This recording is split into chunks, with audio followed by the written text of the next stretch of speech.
Ow! Meow. All right.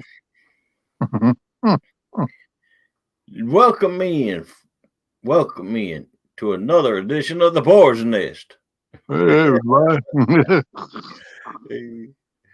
All right. Hey, mèLîSSà. Oh man.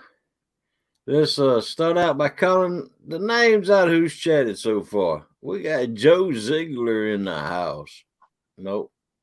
He's well, I don't know. We got Ogie. We got NJ this morning. There's the beautiful mèLîSSà. Bugman22, welcome in. Y'alls, welcome in. Good morning. All right, that's all who's chatted so far. Hey, people. Good morning. Yeah, Top of there's the Joe day. Ziegler. There you go. All Hey, right. there he is. Oh, man. I'm trying to start the morning off right because I feel wrong. I know they're feeling too, bro. I'm trying to. Ooh, I got to get in the daggone bed, man. Shoot. Man, I just get out of the bed. I did too, but I ain't getting to bed till late. Oh, there you go. Second night in a row. I'm hard-headed, man. I'm hard-headed. Tell me something I don't know. No, you hard-headed. No, I'm not. See that? Well, I say you disagree with me. I know you would. That's why I said no. There's mèLîSSà. Boar, the final countdown. Should tell you. Bugman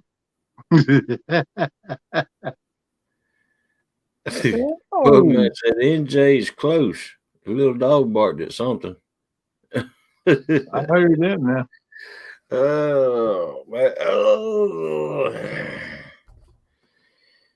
man. Man. I try not to do too much of that. I'm sorry. That slipped up on me now. Excuse me. Hey, I want to thank you people for being here. That's right. That's right.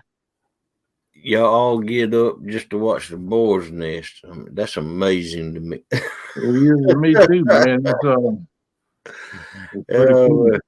Pretty cool. When people get up this time in the morning to come hang out with you, it's pretty cool, man. That's right. I like it too. I like it. Look at that. See, it's 37 outside in New Jersey. He's already up just to watch the Boar's Nest. I bet that all them big bluegills are swimming around looking for a hook, but it don't matter. They get thrown back in the water anyway. Yeah.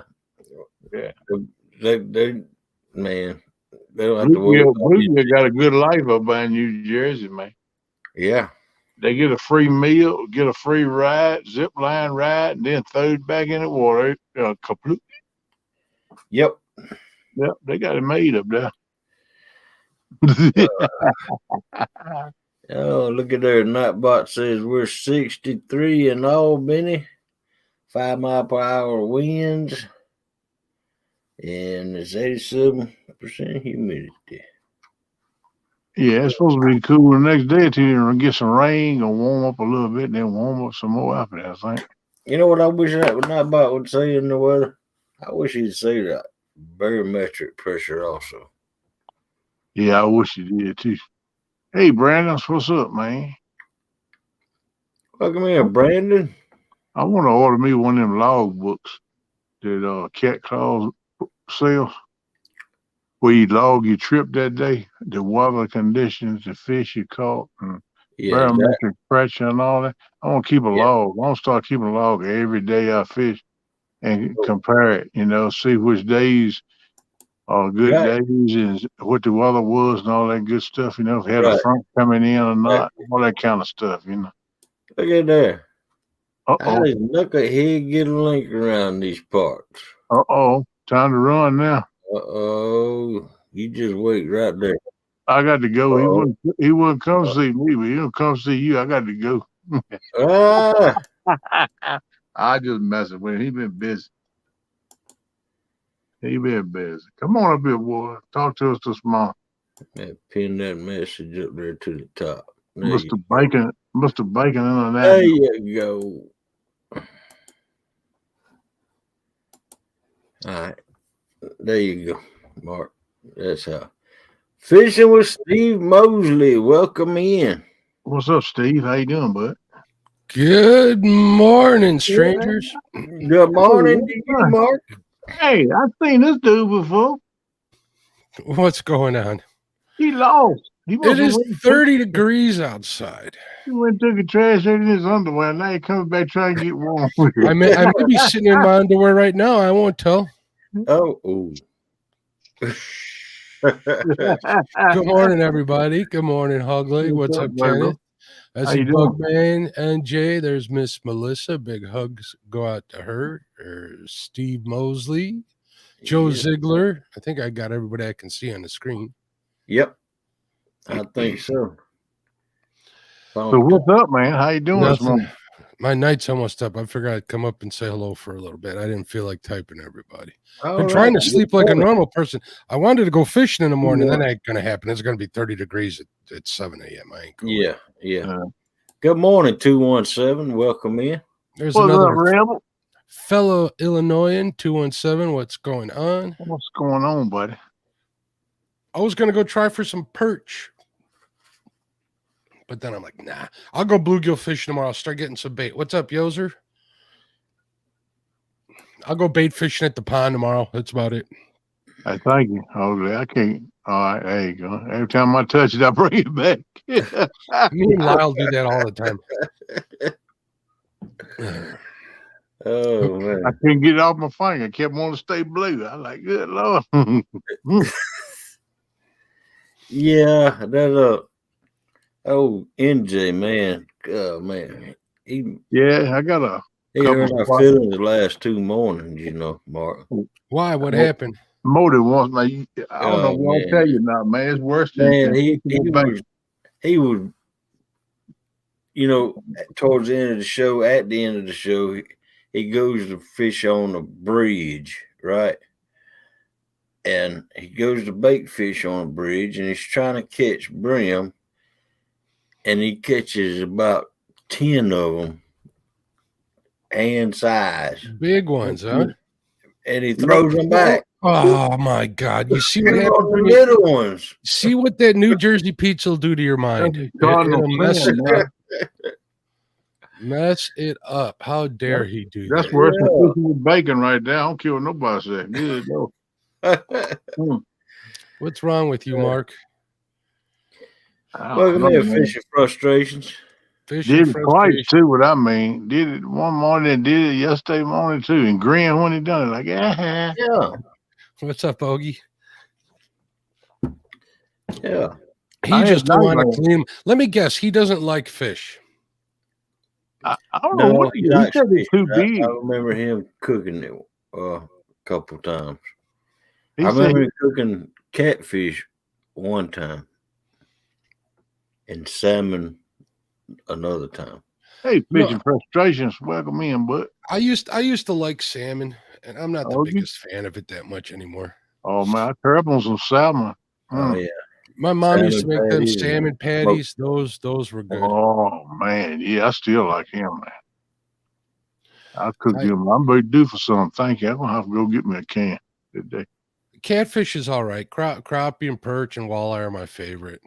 You know, other than that, I'm gonna try a couple other ones this year. I like pike. Pike is good eating. Yeah, I've never had pike. It's good. It's a white fish, white flaky meaty fish. It's good. Yeah, it's good. I got a lot of bones in them though. It depends how you fillet them. If you fillet them, you do the 5 fillet system, and you'll get all the bones out. I don't remember that. The five fillet system I got is 1, 2, 3, 4, 5.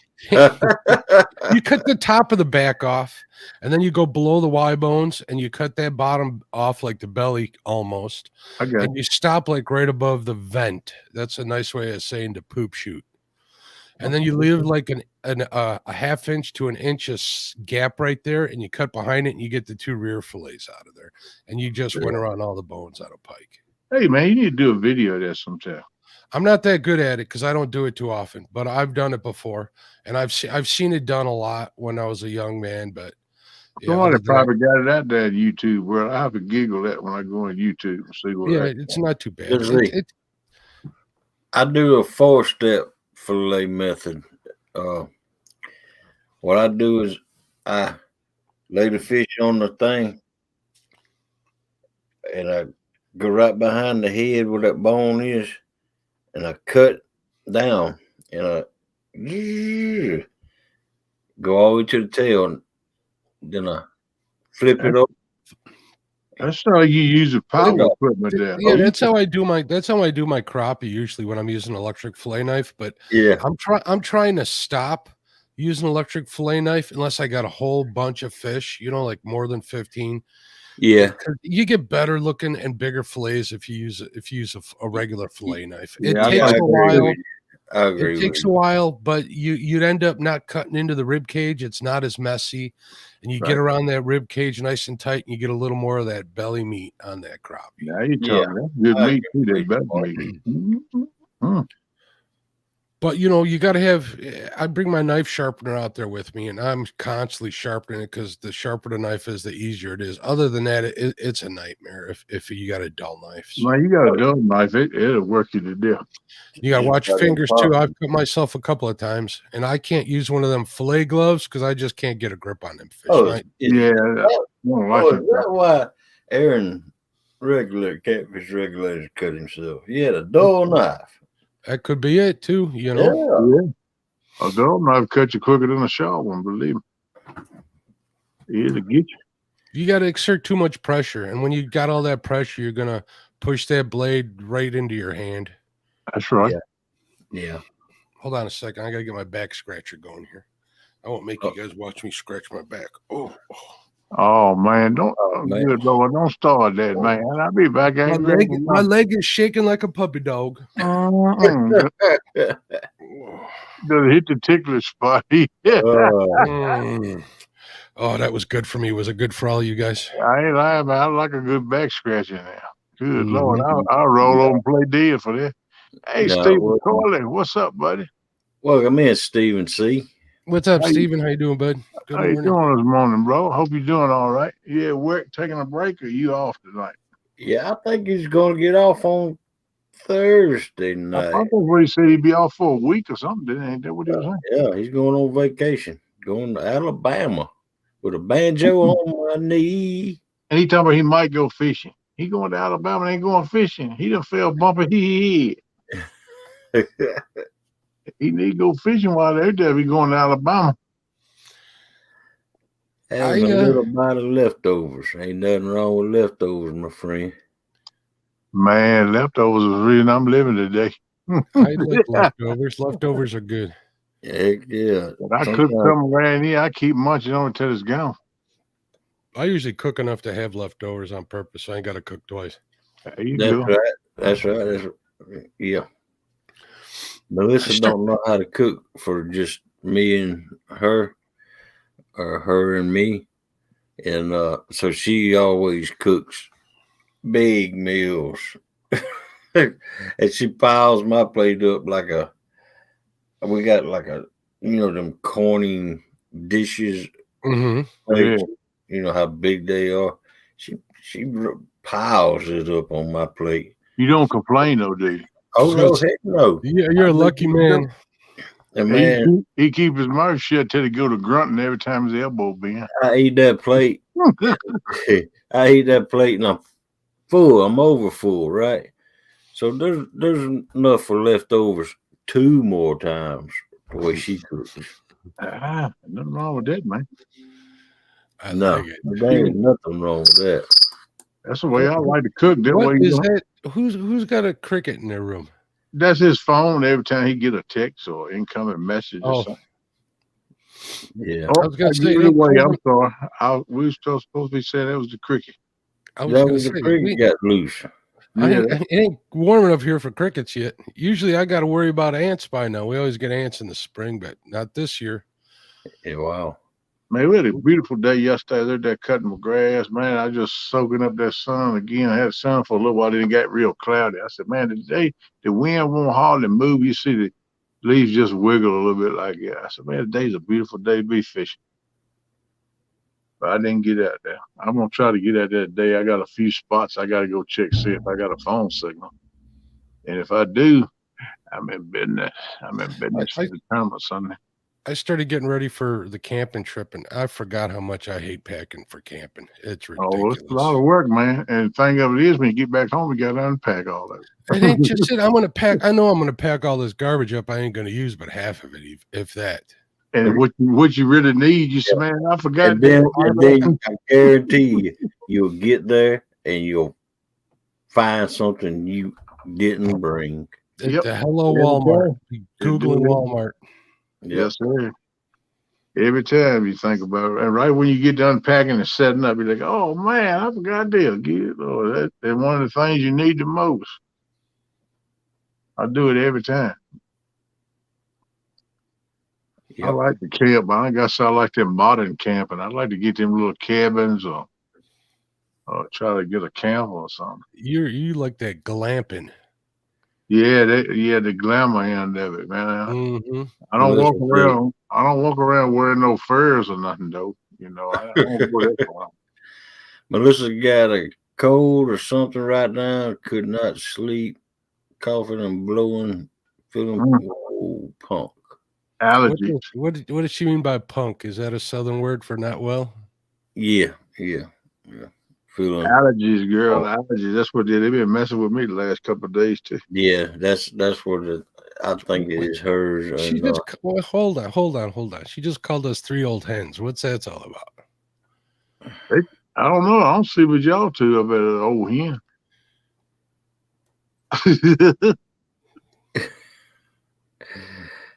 Whoa. What? Wait a minute now. Come on now. She said, y'all knuckleheads yapping away. Oh, like I'm telling you. Anyway. You see, I did yapping away.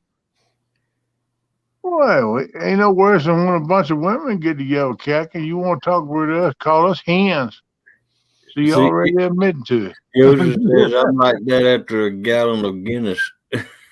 No, He's punk.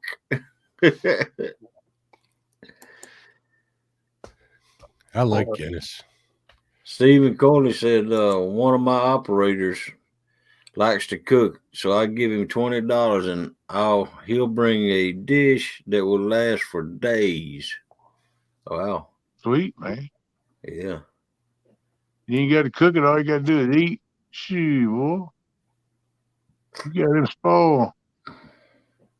That's a good way to do it there, man. Melissa's just mad because she got none of her female backups in the chat. Oh, it won't be long. Someone will be popping in there. Yeah. Hey, I want to tell y'all something. I ain't trying to overstep my bounds because I know this is Hog Legs channel, but I don't think he'd mind. There's somebody out there that's got 1,000 subs, but they don't have the watch hours. They're less than 500 watch hours away from getting the watch hours.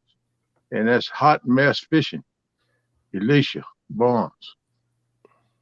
So y'all, if y'all could go check her channel out, watch some of her stuff. She had a live last night fishing, and she was talking about her watch hours. I told her I'd try to promote her and let people know maybe we could get her some watch hours. If y'all go to her channel and just turn it on, and she does metal detecting too now, but the last couple lives she did been fishing. And, some of that metal detecting will get a lot of views if she hits it right. So y'all go check her out and watch some of her content. Let's try to help her get her hours. So, and it's somebody the other day was 800 and something, 900 and some subs. Who was that?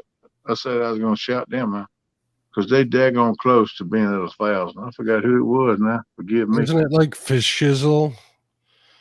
It could be. I think he's out too, but I'm trying to think who this was. Man, I got to start writing. I need a note. Laura got 1,000. She's done. We were trying to push made her it. Sure did. I don't know if she got a watch house, but she got 1,000. That's somebody else we could go, watch some of her stuff, and she goes live. And just remember that it's 4,000 watch hours in a calendar year. So Right. every month, a month of that rolls off. Right. Exactly. Yeah. Well, they got it set up where they'd like you to stay putting out content, which that's the way it should be anyway. If you're gonna be in that situation, I guess you need to try to start doing something right. I got to start making some videos here soon. I do too, buddy. I'm dreading it because I don't know nothing about editing.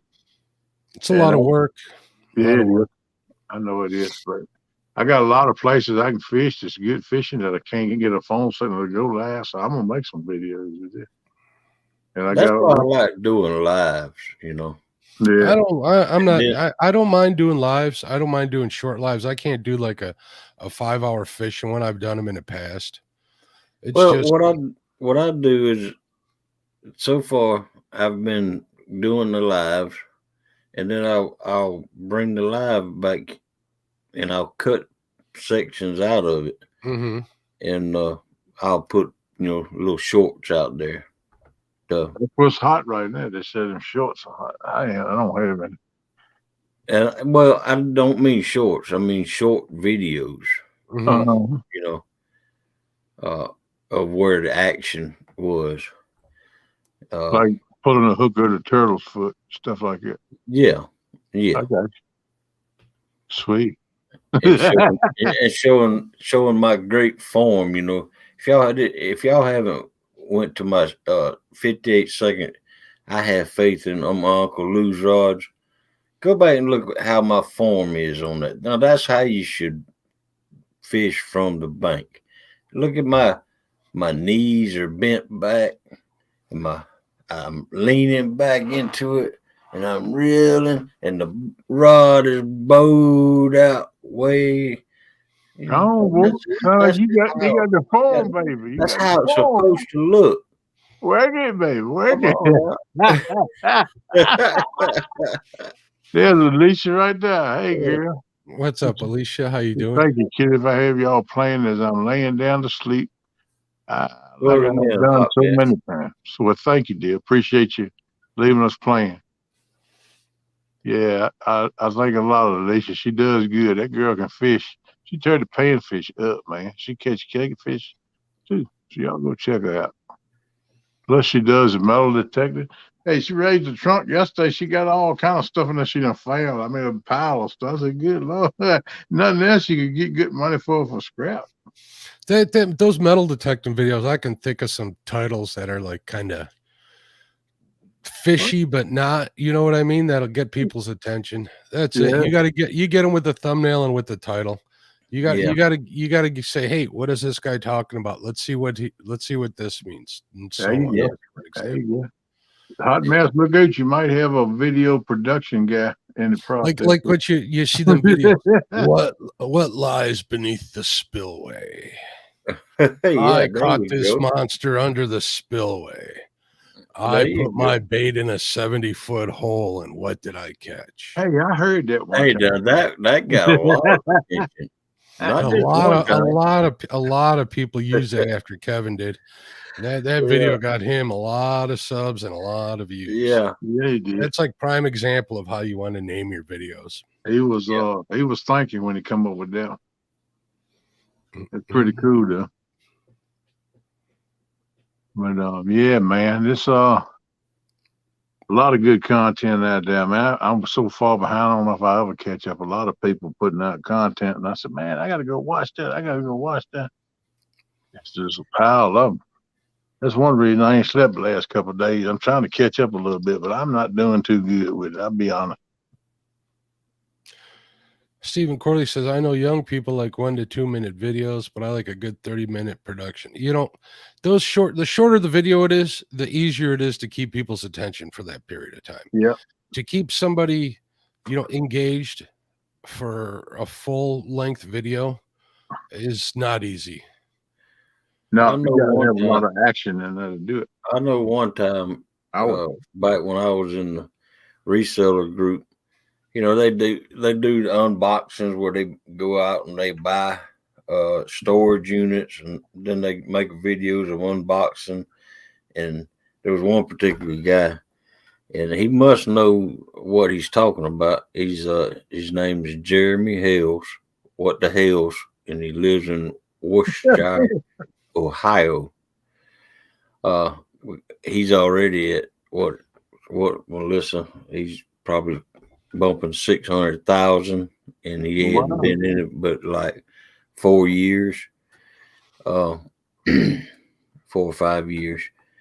And we started out when he only had 1,000, watching him. And he says that YouTube videos should last only about 20 to 25 minutes. Yeah, that's gets their attention most. Yep. Any longer than that, you lose it. 11 minutes will get you 2 ads. Yeah.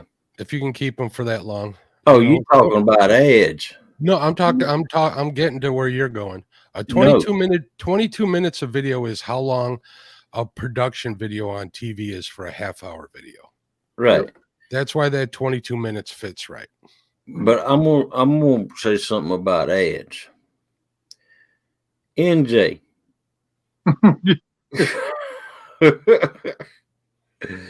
We went back and watched that video of when we collabed of yours. Yeah.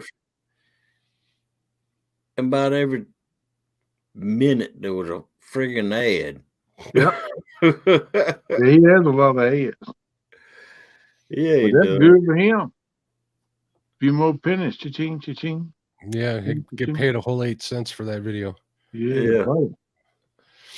I was watching some video of a couple of guys today that I kind of tripped across, and they were younger guys, and they had like 700,000, 650,000 subs, and these knuckleheads didn't know a darn thing of what they're talking about. It was all cringe. I was wondering if maybe that's how they kept people watching, by being so cringy, Yeah. There you go, Rebel. He said he tried to keep his videos between 15 and 20 minutes. Yeah. He's got the Hales has got 626K. Now he is making money off of YouTube. He's making so much money that he lives in Ohio, and he went down and bought 75 acres right over the line in Florida. And you go, boy. Yeah. And now he's going back and forth, and that 75 acres is most of it is swamp land. But in the wet season, hunting, man, that's perfect. In the wet season, and he raises, he traps wild hogs, and then he tames them. Yeah. Wild hogs are nothing but domestic hogs that have escaped at one point, or they're the breed or the brood of domestic hogs that have escaped. Right. If you take a wild hog and put them into captivity, they'll turn into like farm pigs, the same thing, because it's the same species. Exactly. Well, what do he do with them after he tame them down? Does he kill them and eat them, or he just okay? No, he don't kill them and eat them. He lets them go. He lets them go again. Well, does he fit? He holds them in the pen for so long, and he feeds them. He feeds them, and then once they get tamed where they can touch them, he'll go over there and he'll open the gate, let them run out, and they come right back at night. And, they go feed their food source. They will come back if they tame. I know. I've heard guys they'll trap wild boars, and if they're males, they'll just kind of neuter them, and they say it puts their calf fries. Puts their mind on the grass instead of the ass. Yeah, and then they're better eating once they get them again. Well, I tell you what makes the meat taste better too. You take a boar hog, that meat they don't taste good. No, they don't taste good.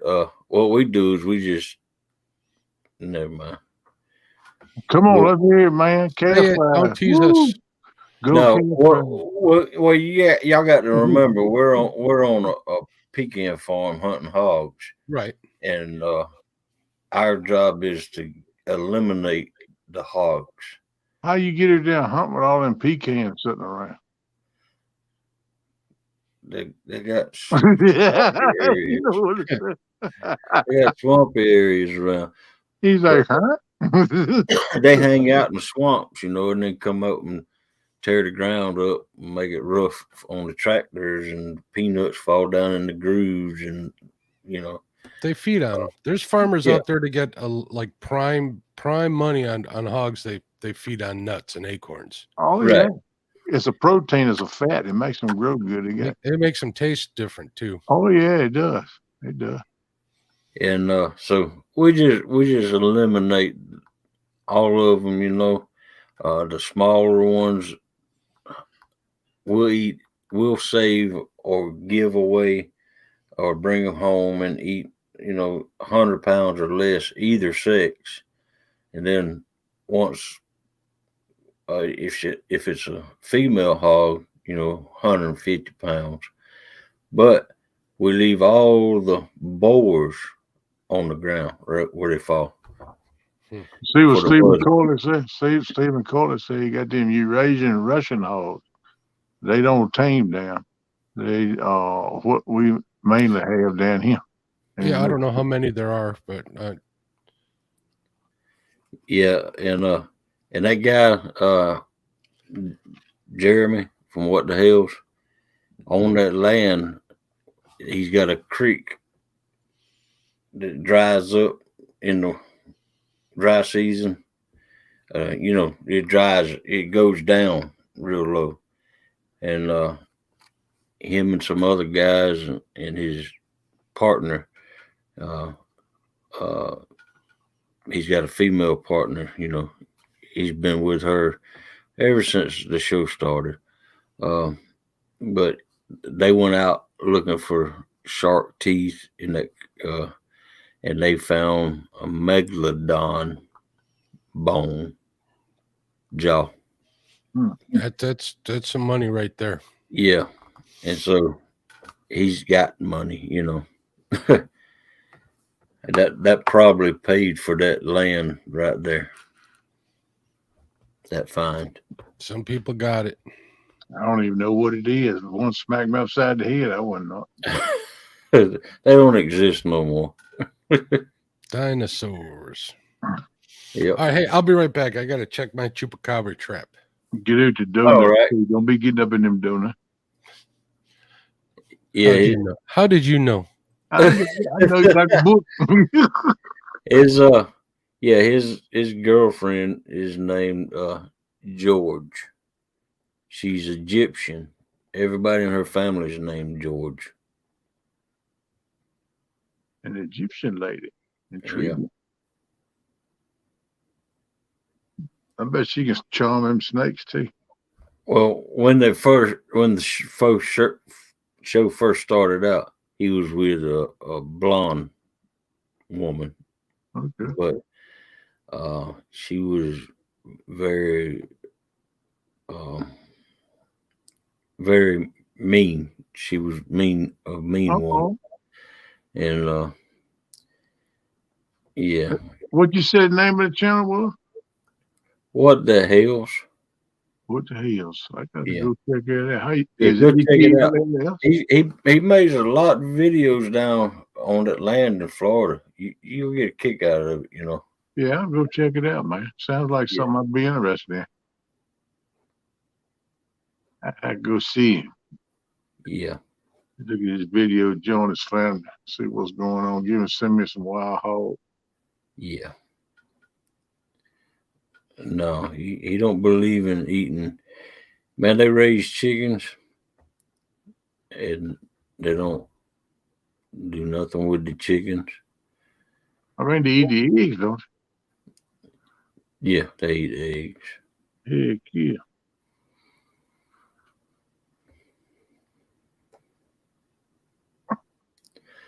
Well, that's enough about What the Hells. Y'all go check them out. Yeah, I'll go check them out. They're at the point now that if y'all subscribe to them and decide y'all don't like them and unsubscribe to them, heck, it won't hurt them. It won't hurt him at all. Did I hear you say he don't eat his chickens? No, he don't eat his chickens. What's the matter with him? I bet he don't use them for bait either. Nope. Is he a vegetarian? Nope. They must be pets. Yeah. Yeah, they're George's pets. George? It might be what he believes in. Some people believe you don't eat animals with split hoofs. But chicken don't have no hoofs. So I don't understand that one. His girlfriend, she's Egyptian, and her name is George, just like all her other family members. They're all named George. Okay. What's up, Jesse? How you doing, Addictions? How you doing, buddy? What's up, Jesse? What's up, JV? That's Welcome right, in, Outdoors Addiction, and JV. What's up, JV? What you doing, buddy? Long time no speaking, man. Hope you're doing all right. All right, now. Good morning to y'all.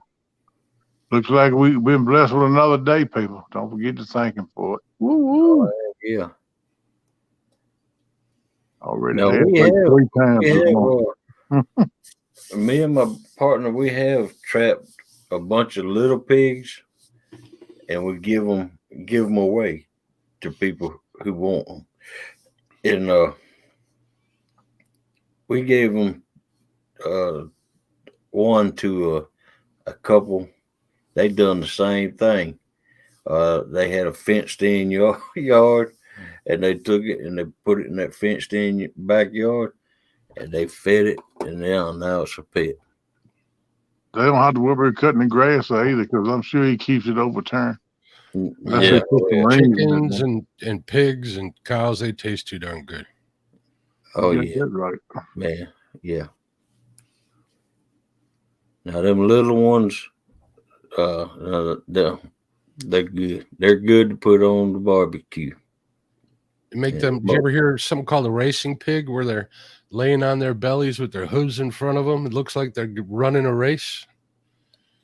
We do that all the time. I didn't know it was called racing. Yeah, it's called a racing pig. Doing a racing pig. Yeah, they call me racing too when I go there with my plate, yanking that pork off when it gets right. I tear that stuff up, man. That's some good eating. Yeah, that's how we start. That's how I start them out anyway on my pit barbecue. I start them out like this, spread out, and then I flip them. Well, I'm talking. They're actually sitting up. Oh, they're sitting up. Sitting up, but you know they're sitting like this on the barbecue. The racing pigs. They cook the piglets like that, the little ones. Oh no, I've never done that. All the heat go right up into the rib cage and stuff. Yep. Yeah. Get that nice crispy skin going. Oh yeah, kind of cooks from the inside out, man. Yeah, buddy, I bet it's good. Yeah. Take a slice of the apple in his mouth, then a big old slice off of the buttocks back there, right? A ham meal. Ooh, baby. Well, see, when we butcher them, we skin them and cut their heads off. So that's we can't do that. Put the apple in the mouth, and we can't have no. We don't have no crispy skin. I've been to a couple of whole hog roasts where the skin was so darn good, man. It's ridiculous. Oh yeah, it's crazy, man. And then all that cheek meat. Oh my goodness. Oh yeah. My uncle was living. He had big cookers. He used to cook hogs, like roast hogs, like that 2 or 3 times a year. Memorial Day, 4th of July, and fall of the year. That holiday, Labor Day, he always cooked hogs at his house, man. He'd have like 100 people out there in the yard. Everybody bring a side dish and eat hog, man. We have big mukbang. Right. That's so good. Been a long time since I've been to a pig roast. Yeah, me too. I mean, he been dead for about 6 or 7 years now, but he cooked 2 or 3 a year. Well, I haven't even been hog hunting in a year. It's been that long. I was hog hunting the other day when I took the top off of my cooker. I looked in there, that joker bubbling. I said, "Oh yeah, baby." JB says, have a few minutes down at work, saw you were live, figured I would come in and hear some words of wisdom. Been listening for a few minutes. Boy, did I come to the wrong place. You got that right. You're pretty smart. Oh, You got some intuition, don't you? yeah. Yeah, I never claim to know what I'm talking about. I just talk. Grab that old bone in the That's butt, right. shake that joker a little bit, and pull him, shake him, pull it right on there. Man, I said, "Oh yeah, baby, now we're ready to eat." Oh man, that's some good stuff. I'm gonna have to make me some pork chops. There you go. Work. Oh man, Melissa made fried pork chops the other day. Stop bragging. Wow, man, they were delicious. I bet they were. I had me a big old pan of cornbread. I just finished the last piece last night. Right good, right good. So you finally finished that pulled pork off? No, I still got enough left for about maybe 2 sandwiches. And I got one more cup of beans left. Well, I cooked the beans in the juice from the pork butt. Man, that must be a big pork butt. It was pretty big. I barely could get in the cooker, man. It just barely fit down in the cooker. I thought I was gonna cut in half. But I eased it in, and I couldn't get maybe I couldn't even get 2 quarts of water in the cooker. How big was that pork butt? It was probably about 14 pounds. 16. So that you had what, the whole picnic? Yeah, the whole back end of the butt. Yeah. Yeah. It was a big one too. That was one of them hogs that let grow till they got a little bit bigger. That was the way. That hog was the right size hog to be slaughtered. I never did a whole picnic. They call that whole section the picnic. Yeah. The pork butt is like the top part of that, the shoulder. Yeah. But man, it's been good. I've been eating on that joker. I bet my blood pressure over the roof. You've been eating on that stuff for days. Yeah, I cooked it. I've been eating on it all week. Got enough about 2 more sandwiches. Kate been digging in on it too. We made a big old bowl of coleslaw. That's gone. I vacuum seal the stuff and freeze it. And then when I go to warm it up, I just drop the bag in some boiling water. Tastes just like it came off the smoker. Oh yeah, that's good, man. I just it back now. I can't quit eating on it. You know, every time I open the refrigerator, I grab that cup, pop it open, get me a couple hunks, put in my mouth. I do the same thing. That's some good stuff, man. I can't quit eating until it's gone. If I was to freeze it, it probably never would get froze because I'll be there grabbing the bag out of a minute. Yeah. But I like the way we cook them beans, man. All the juice left over. You know, when you cook it, the fat kind of renders out into the juice, right? Mm-hmm. Well, sometimes you have to dip some of the liquid out when that fat gets to render in that.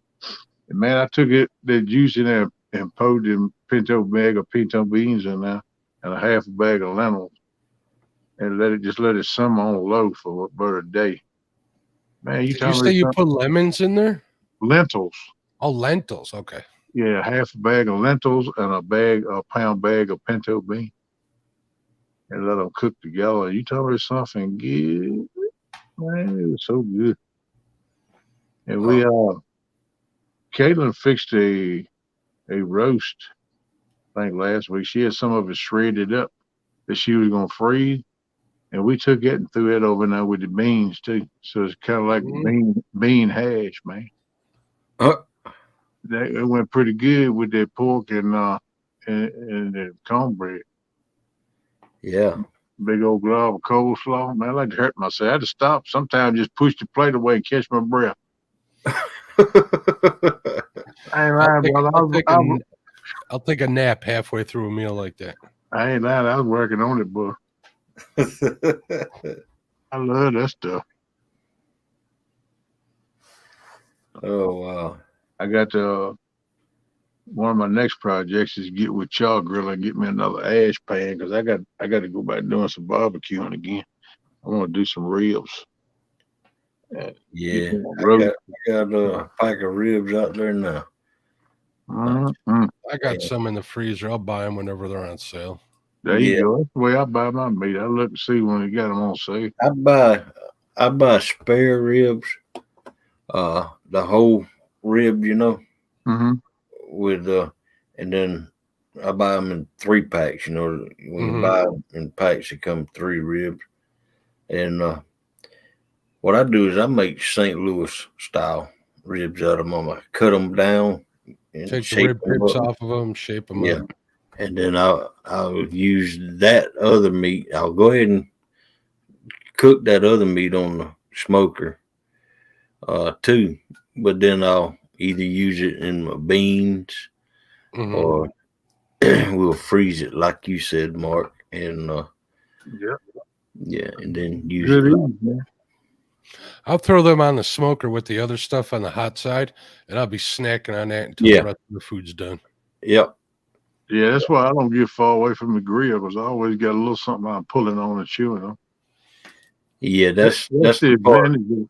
The advantage you have of being a chef, man. You get that's the part that me and Zena we taste tested. There you go. You know, if I'm lighting a fire and I got smoke rolling, I'm putting on there all sorts of stuff. I'll throw some sausage on there. I put eggs on there. I smoke some eggs for deviled eggs. Yeah, those are really good. You know, I'll take advantage of it, not let anything go to waste. You get that? I've never smoked eggs. Oh yeah, I smoke them all the time. Anything's good smoked like it. It'll turn them brown all the way through the shell. I like to smoke beans. They taste salty without using salt. It's kind of funny. That's the smoke does to it. Wow.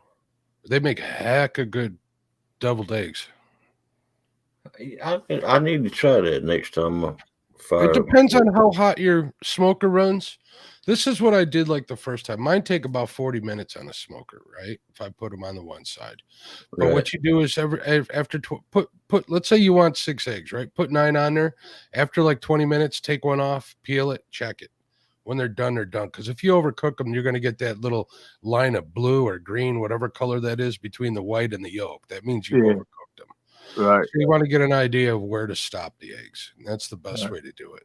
I never did actual deviled eggs on the smoker, but I've done like a breakfast quiche in a pan, aluminum pan, and mix my eggs in there with sausage and bacon and onions and peppers and stuff like that, and put it on the smoke on the top rack and just let it smoke while I'm cooking meat on the bottom. Do you cook the sausage first, or do you let it cook with the eggs? I let it cook with the eggs. What? Peanut butter and pickles are delicious. Nasty. Sound like JV pregnant. Yep. That sounds like a pregnancy combination. I like peanut butter.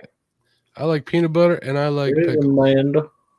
Hey girl, what's up? Hi, Amanda.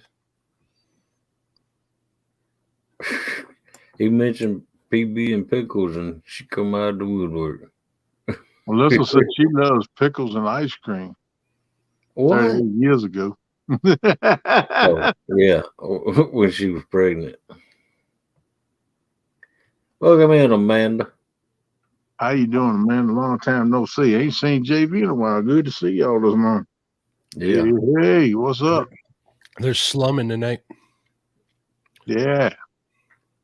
They're in the hood. They're in the hood amongst the people tonight. Yep.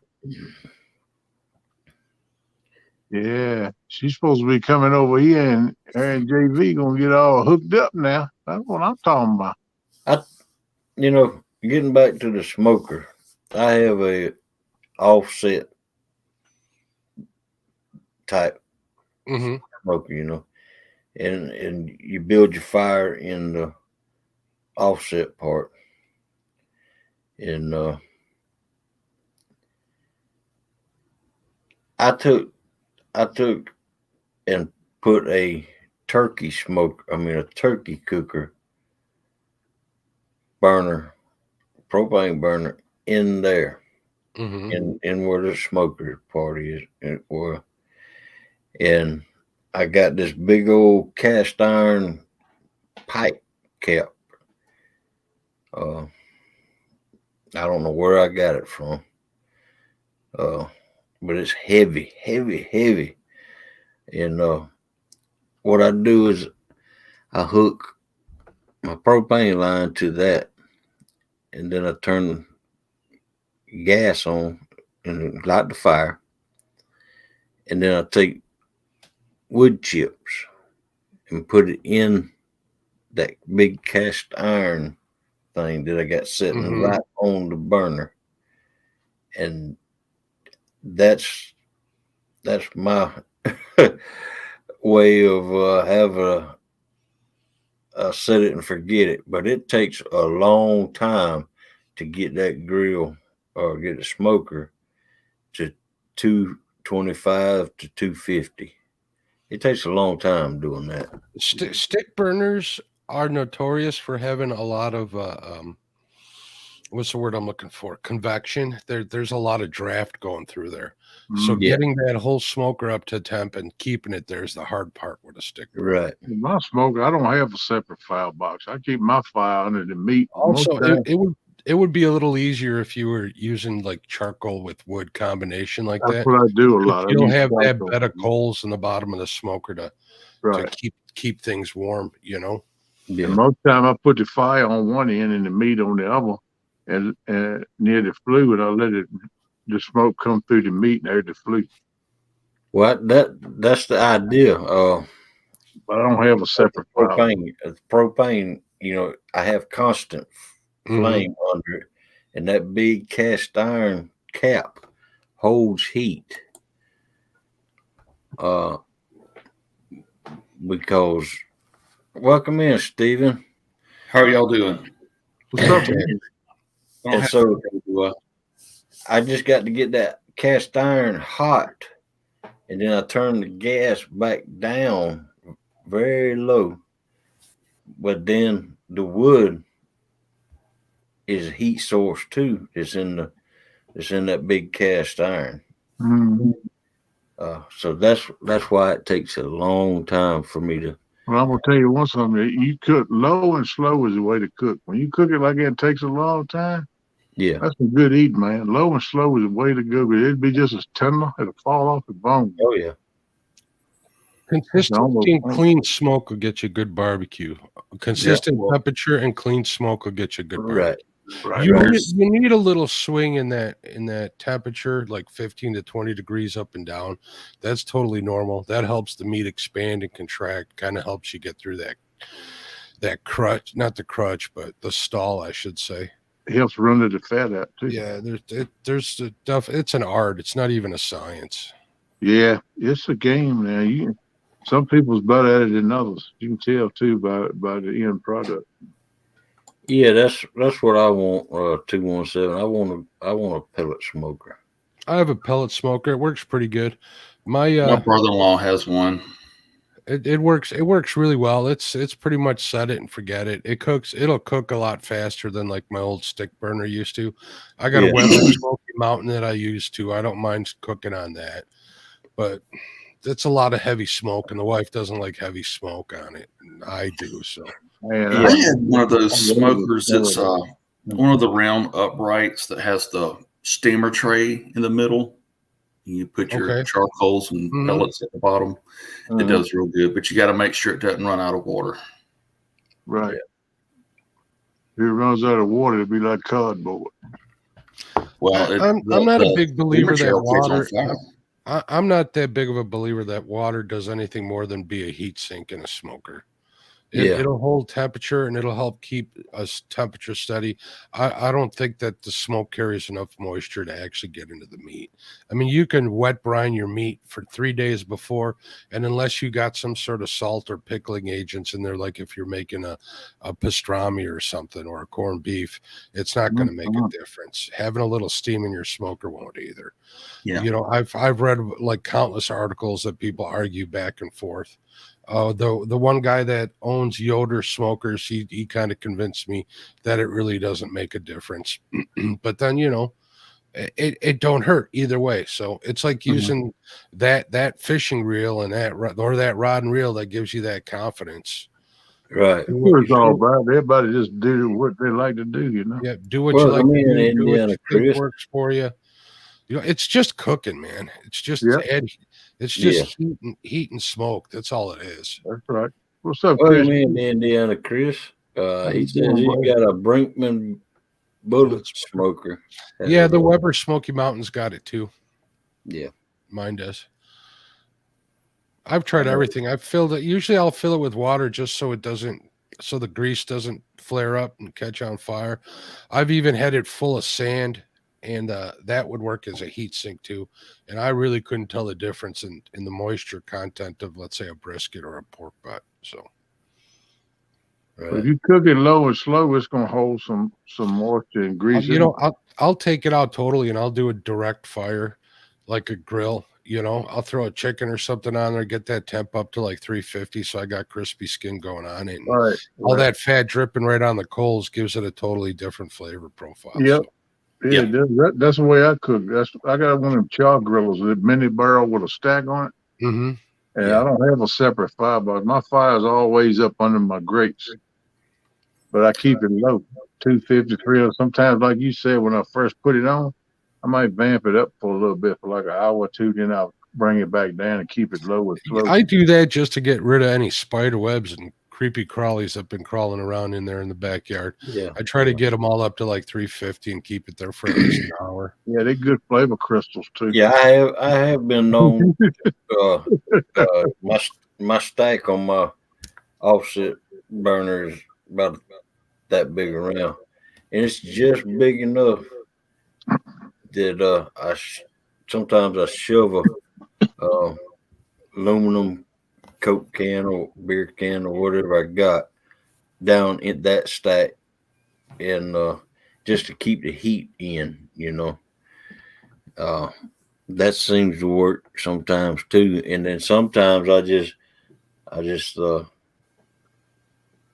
throw a little bitty bucket I got from somewhere over the top of it to slow that down, that heat coming out.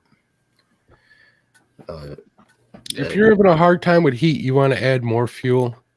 You don't want to stop the smoke at the exit end, because that's when you start getting not sooty, but acidic tasting or bitter tasting barbecue.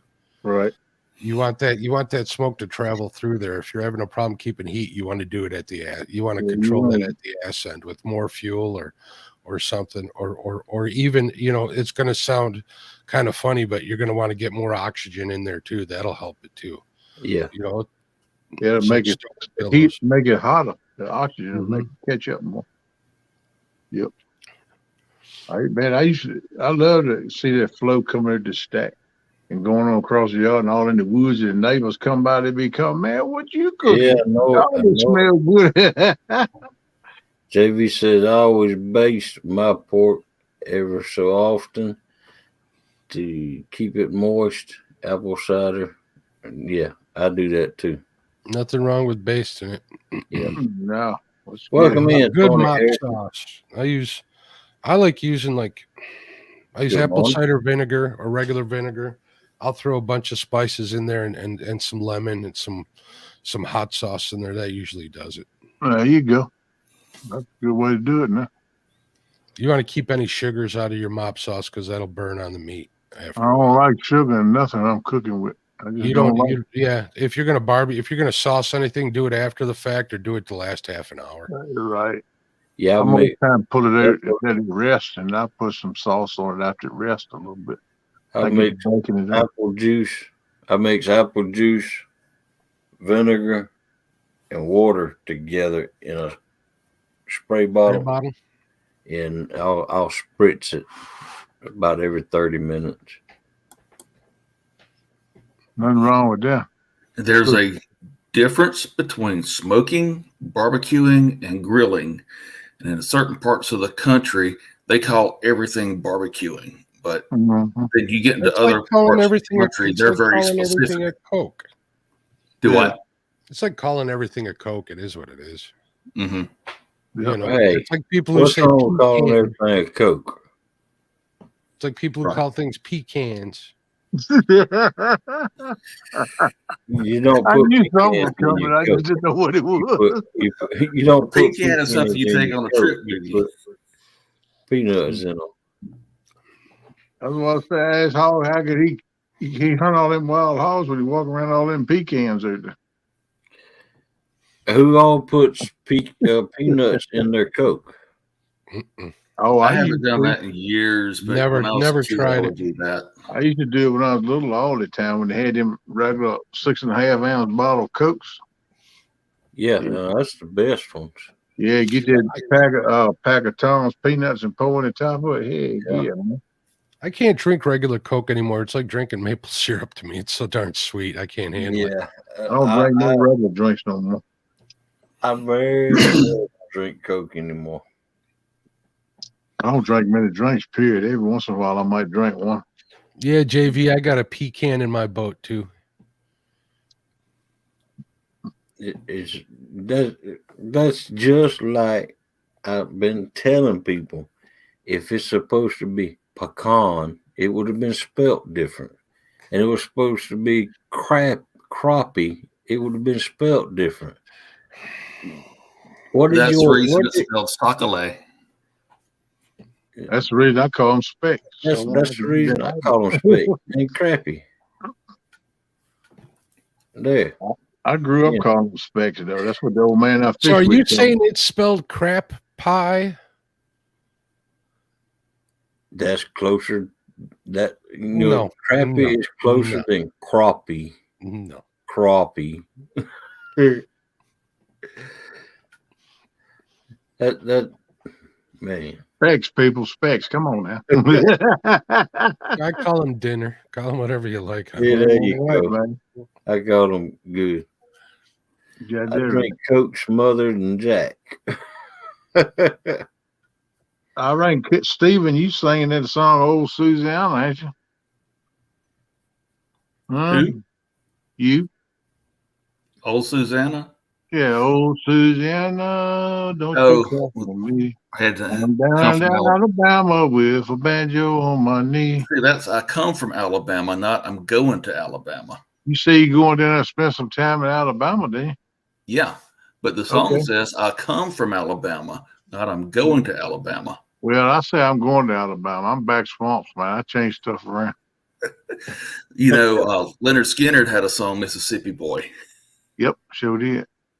I got my pistols in my pocket, boys. I'm Alabama bound. Yep. Don't you give me no troubles. I have to put you in the ground. I'm Alabama bound. Mm-hmm. Yep. Good song. I like that song, Swamp Music, too.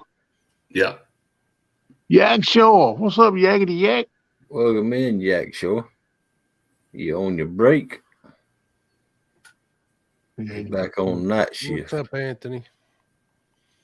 So when you going to Alabama, bud? When you gonna leave on your vacation? Around noon Friday, I'll be headed that way. What are you gonna do in Alabama? Play with the grandbaby. There you go. They're having his dedication at church, and my son's going to be baptized this Sunday. So awesome! Oh, that's great. Congratulations! Glad to hear that, man. Yep, that's a good day right there, but a great day. It'd make it perfect if you slung a line while you're down there, man. Yeah, I don't think that's going to happen this trip.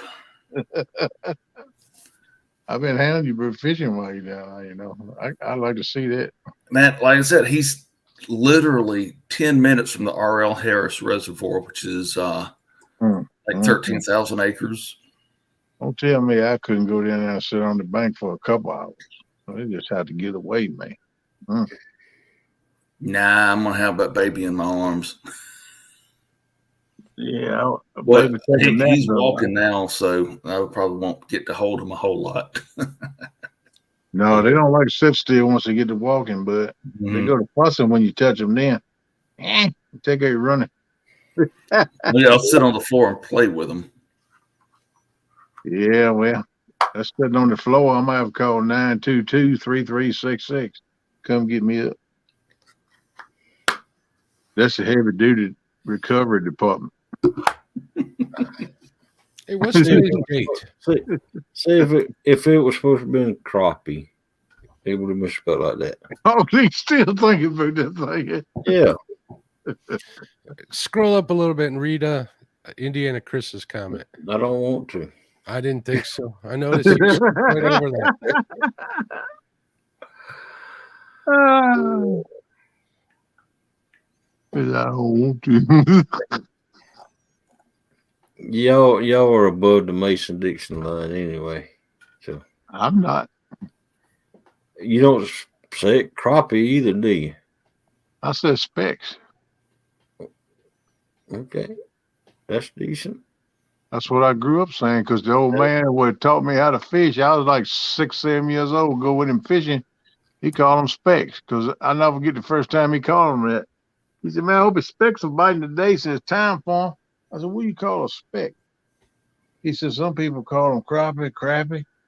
He said, I call them specks. I said, oh, okay. So that's what I call them coming up, specks. Yeah, sure. That's when you just call it a fish sandwich. All right. Hey, we can have a crappie, whatever. 1v1. Whoever wins, the other one has to call it whatever the other one says to call it. Ooh. We need to do that with some people with their shovel head catfish. Okay, I'll do it. I'll do it. Small water, I'm coming. Got to set up a corner with some small water. You cannot use a guide. He's not a guy. He says come down there. He won't charge me anything. He's still a guide. That's right. That's what he tells us. I'll put you up, and we'll go right on the water. Just come on down. Artificials only. No guides. That's what's worrying me about Sunday, man. I ain't got no live bait. I'm a live bait man, so I'm gonna kind of be out of my element. But we're gonna see what's going on. I'm too lazy to go get live bait when it comes to crappie fishing. Man, I just hope I don't get. Man, I'm about y'all boys some heavy hitters, man. I got to look at that thing after the show there, and I said, man, what the crap am I doing? I don't even need to be up here. That's the same as me. I would never use little jigs. As a matter of fact, you remember when you was younger, you'd buy a kit that I barely remember when I was younger. Yeah. Long time ago. Yeah, it's been a long time ago. But y'all remember them little when you buy a rod and reel, or used to a Zebco 33, it'd come with the little jig kit with. Yeah, the little jig kit. I throw all the jigs away. What's it for? I'd rather have an earthworm or a cricket on there. I use live bait a lot too, but I used to use them spinner baits. Little beetle spins. Beetle spin. If you go to the effort to learn how to use artificials for panfish, you're going to get bigger fanfish, and the better you get, the more proficient you're going to get at it. And that's right. You know what I mean? It just takes time. There's a steep learning curve. But it's like anything, man. You're going to get bigger ones too. You get the hang of it if you do it enough. And I don't have to walk my butt all the way through a gosh darn Walmart the size of like 10 football fields to get all the way back to the sports department to get a container of worms either. What? Pain in the butt. Like last week I went to Walmart to go buy some stuff. I meant to pick up some red worms, right? Just for bait fishing, right? Oh, of course I forgot. So I ain't going to be using red worms until I got to go to Walmart again. So I'll just use some of those Berkeley 1-inch gulp minnows tomorrow if I go bait fishing. I got 2 cups of red wigglers been in the refrigerator. I've been feeding them and put a little water on them. Yeah. Them things growing, man. They're huge. I got red wigglers almost like a nightcrawler. Well, for anything in the brim category, I prefer crickets.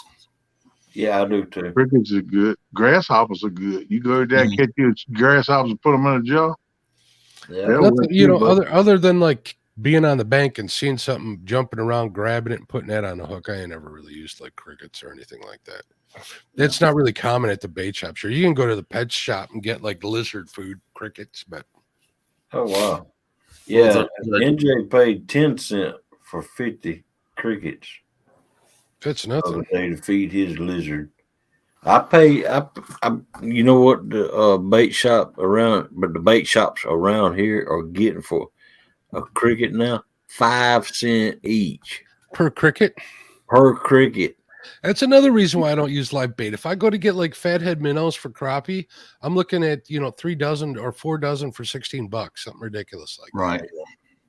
Yeah, I like using them sunnies. The little store up the road, you got them sunnies. They good bait too, and they last. You can keep them forever. They're tough, but man, they're high. They're like $8-9 a dozen.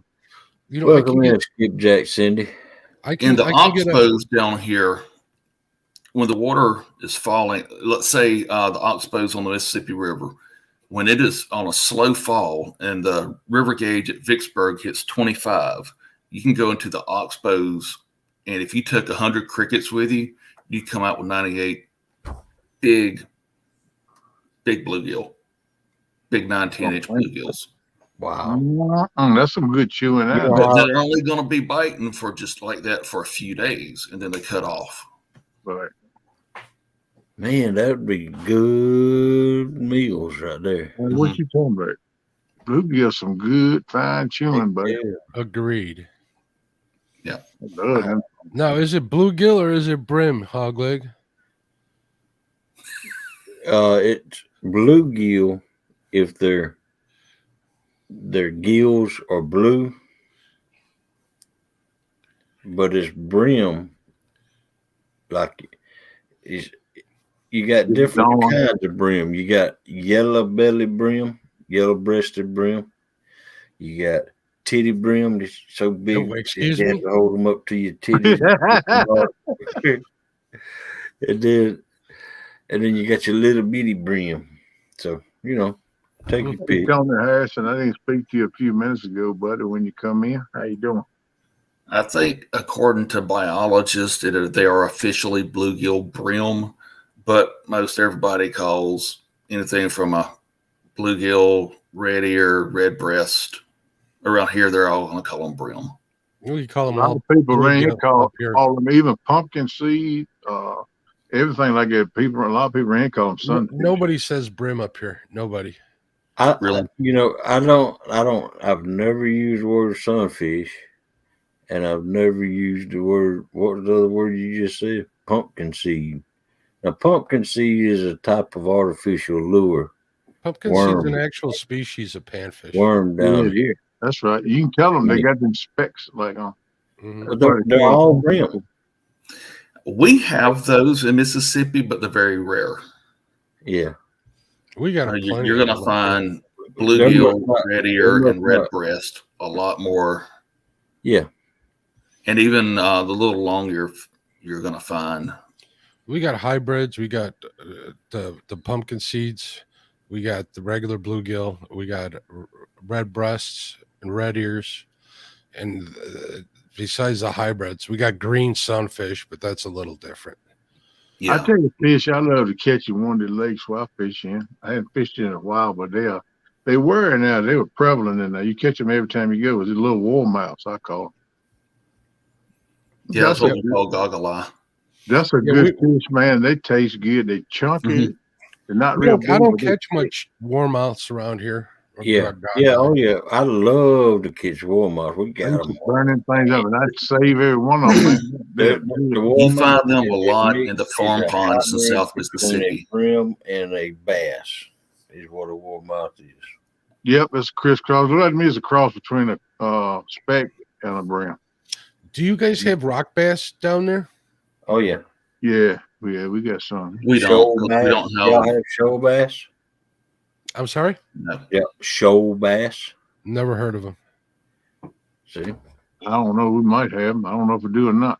There's so many different species of bass too now. You can get into that. That's a show right there in itself. Because all of our rivers and streams are so muddy in Mississippi, they don't have the rocky, mountainous regions that a lot of fish like. Tony Harrison brings up a good point about grasshoppers. Yeah, the grasshoppers are probably on the decline because of all the pesticides being used. Yeah, I would know because it ain't got past 40 degrees in the past 2 weeks here. We said they wrapped up warm and sleeping. Hey, I tell you what's a good bait, and that's katydids. Mm-hmm. Katydids will catch them. Oh, what? Yeah, Katydid. What's It's in the grasshopper family. What did Katie do? Katie did it. She did it all. Yeah. They made a movie on it. Katie did it. Yeah. Mm-hmm. Now, is a shoal bass and a spotted bass, are they the same or no? They're close. Cousins. They're cousins. Yeah. I just looked them up. They look like bass. Bass is bass. Yeah, we have the spotted bass here. Now, do you guys have a lot of smallmouth down there your ways, or not? No. Yeah, we up do. around Pickwick, there's some spotted smallmouth, but you get this far south, Man, there's the really not any. upper James, when you getting up into the Blue Ridge Mountains of James River, up and out, it's loaded with smallmouth. There's great smallmouth fishing up down there. Smallmouth. Look up Georgia. It's known for bass. We have just about every kind of bass here in Georgia. I'm sorry. Huh?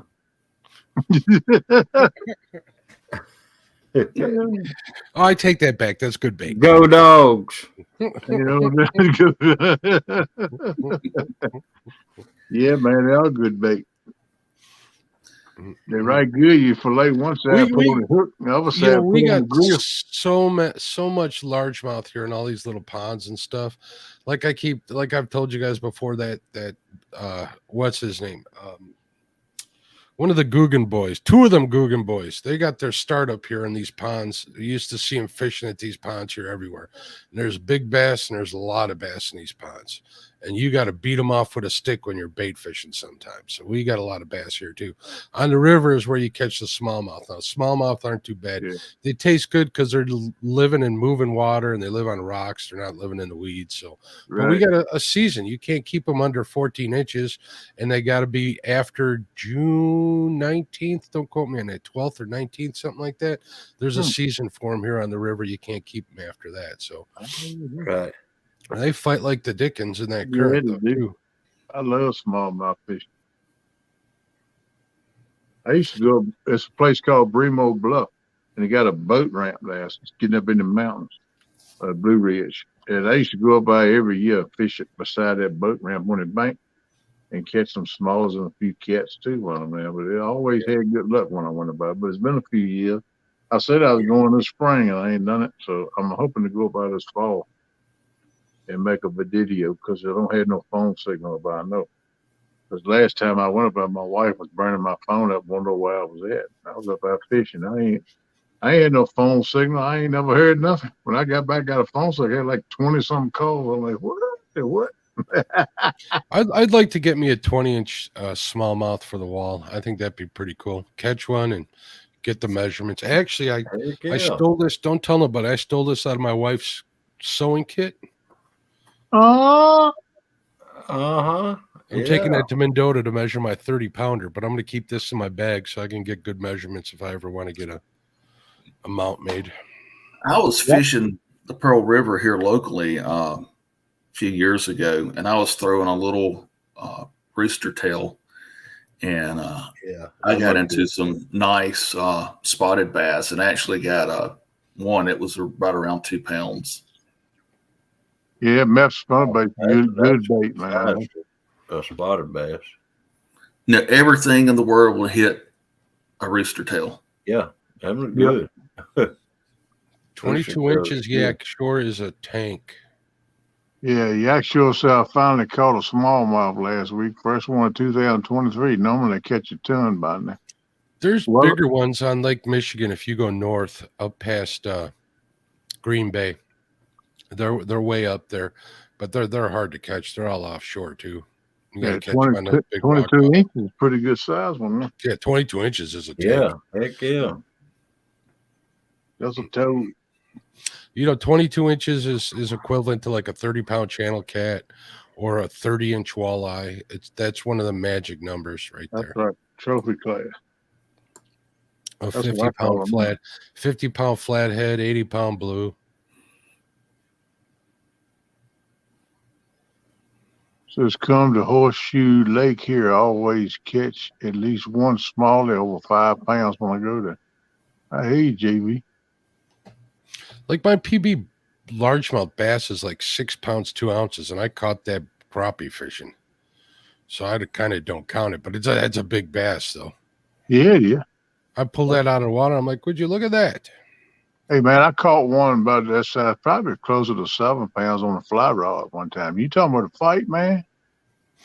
I was fishing. I was targeting bass. Had them old big popper plugs, I put on the end of it. Uh-huh. I was popping that joke along a weed line. That joke would come up, just sucked it right there just sucked it right under the water. I caught that big old bass, guys, and my buddy. Hey, there's Dirty Feet. What? Dirty Feet. Sandy Toes. What's up, Sandy stranger? Toes. They're talking about the sandy. My buddy Crazy Richie was with me. He's like, let me take a picture with you. I'm like, no. He's like, can I take a picture with you? No. I'm like, oh, get the hell out of here. Welcome in, Sandy Toes. Oh, Joker. I said, no. I like take a picture with my fish doing the stand thing. That's pretty good. Yeah, I like to get on to some smallies. I love to go up there. Some of my friends, they float the river and fish for them on inner tubes and stuff like that, but I don't dig. I always lose too much gear that way. It'll slip out my hand off a tube or something. Bloop, it's gone. Yeah. So I either gonna be in a boat or ain't gonna be in no kayak either. That's like an elephant riding a bottle top with me. I can't do that. The section of the river that a lot of people catch a lot of big smallmouth here, they all wade in the river. They'll put on their waders. Yeah. They'll go up and down the banks. They do that quite a bit here. Yeah, I see that a lot. The section south of Algonquin Dam can run pretty shallow, and not too many boats go over there, so it's pretty good fishing. I've been meaning to go back over there and try for some walleye, but I ain't had time. I've been doing all sorts of crazy stuff around here. Yeah, the stripers here up in the river, they spawning and stuff now. Starting to spawn some of them. So a lot of my buddies is catching a lot of them up on now in Brookneal at the headwaters up there. And they're now spawning some of them now. Well, down here in South Georgia, we have very few people to get out there and wade in the rivers and the creeks. I'm sure anybody. I wonder why. There's something in them waters that'll eat you. You got that right. I ain't getting there with no alligator. He can have it. like Kelly Bullock was doing the other day. He was out there wading around that creek and up to his hips. And no, you don't see that down here in South Georgia. 14.8 pound large. If you do, it's a northerner that don't know no better. Well, TV said he got a 14.8 pound largemouth out of a private pond. That's crazy. Yeah, that's a nice one, that man. No, we have people that do wade on the shoals though. But the shoals are only that deep. Yeah. I think it was last year, Mark, I sent you that video of the guys that were wade fishing up on Grenada Lake. They were wading in the trees. Oh, yeah. I've seen that. Since that, I've seen other videos like that. Them guys will go through wading through those are cedars, right, that are in the water? Hey, JBT. I don't think that cedars. It could be cypress. Or it could be some, that's what I meant. I knew it was or it could be oak trees or the one. Yeah. Or they expand a lot of water. That looks like fun. That's a guy right there y'all need to check out too. Is JBT. That joker burns the carbs up and he catches some nice channel cats too. Yep. And he's working it hard, man. That joker go there. He don't like to go home. He tickles me. Oh, well, I think I go another 30 minutes. 30 minutes go by. All right, I'm going to go another hour. Oh, man. I love it, man. They don't want to give up, but I want to get back hungry like that again. I used to be like that, too. Go sell a real bag all night long. Well, he's a lot younger than us. Yeah, he is. That's what I said. I was about his age when I had that hunger, too, you know. Yep. 10 years ago, I could fish all day long. And now if I sit in that chair or a boat for very long, I get stiff. Man, I get past stiff. I don't know what you call it, infractionated. I can't even move. Take it easy, Amanda. Thanks for coming in here. Have a good day. See you later, Amanda. Good to see you, girl. Hey. It's all good, girl. Yes. All right, folks. I'm running out of gas here. I'm gonna step down and chat for a couple minutes, and then I'm hitting this sack. Man. Oh man, you party pooper. Now we had a plate full of crab. You can keep partying without me. No one says you got to turn the lights off. Oh. Y'all know Mark's got to go make those bacon wrapped donuts. No, I'm gonna go wrap myself up like a burrito up in bed. It's 30 degrees outside. Wow. There's no bacon or nothing after I get off of here. It's 63 down here. Yeah. And I need to get some cleaning up done around the house. I've let it get too dirty. Yeah, I got to do that too, buddy. My house is a mess right now. All right, I'll be in chat, guys. So you all right, buddy. Good to see you, Mark. Thanks for coming. Later, fellas. Thanks for keeping me company. I'm getting me a game plan together, buddy, for Sunday. I just want you to know that. I'm getting it together. I'm hoping to catch at least one fish. Sandy says, "Oh, laugh out loud. Oh, Mark, it's not cold, just a bit nipply. It's chilly." And then, Chris, the hog lady, did you get my email? That's what I was just going back to look. Oh, okay. Hey, let me step down. I'm going to take my phone in the kitchen with me, and I'll be listening to y'all while I'm cleaning. All right, buddy. Well, thanks for coming up, man. Good to see you this morning. All right, y'all be good. Whenever you shove off going to Alabama, you be careful, man. Oh, I will. Y'all be good. Just take it safe, brother. When did you send it,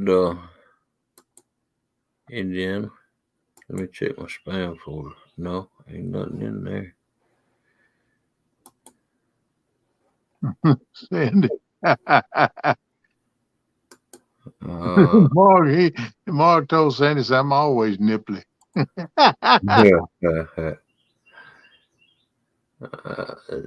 see. Getting it straight, Sandy. That right there is my email. Double check, make sure you got it right. Oh, that's fancy. That's big bold letters. Gone stuff. Yeah.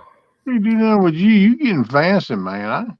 I think I'm gonna have to set it in shadows now, man. You getting fancy on me right now. Are you the one that showed me how to do it? Well, I ain't know how to do nothing. I don't know nothing but nothing. I know 2 + 2 is 6. You gotta fool me. No, it ain't big and fancy. It's just because we're like that. Good Lord, man.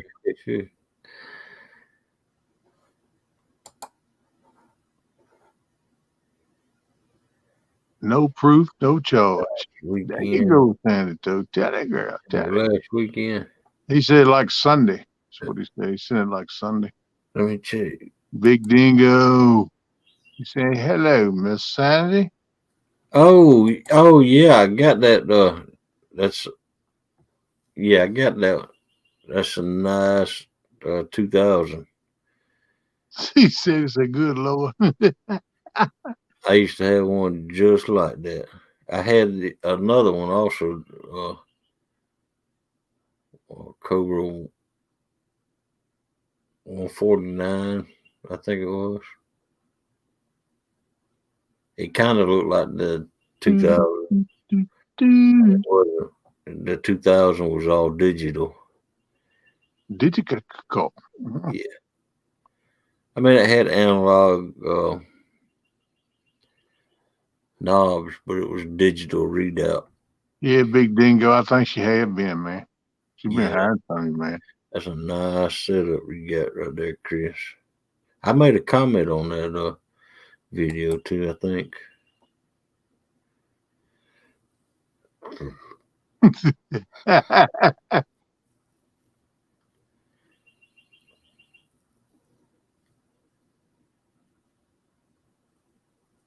That's a nice setup. He said, did you watch the video of it? Indiana Chris did. Yeah, I think I made a comment on the video.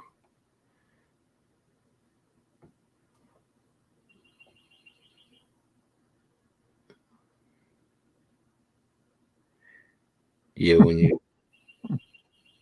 talking barefoot.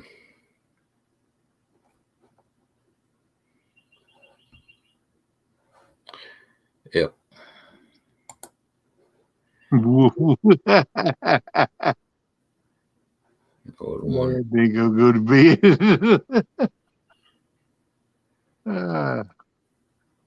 They have some chuckles in chat. Big Dingo's up in the house teasing Miss Sandy Toe. Hey, look.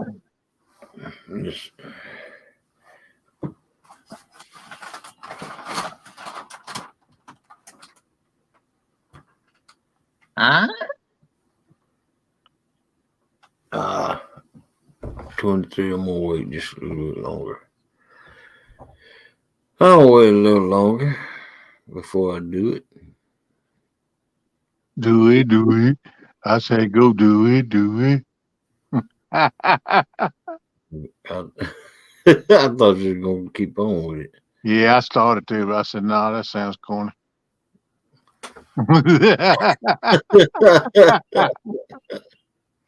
I was thinking about the next line. I said, nah, we don't really want to go there.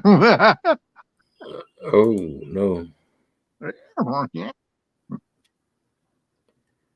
Doggone.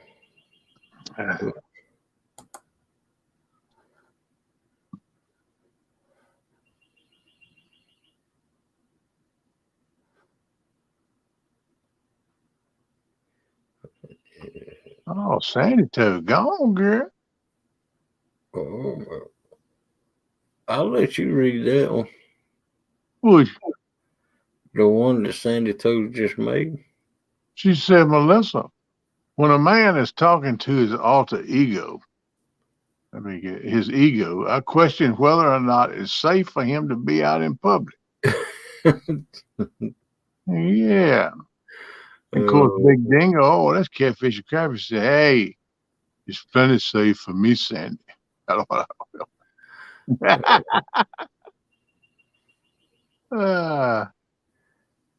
Mark and Ego go to bed.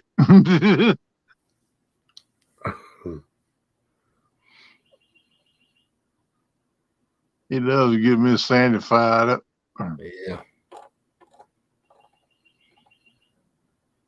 Especially with Big Dingo. He brings his buddy Big Dingo in the closet. She gets fired up then.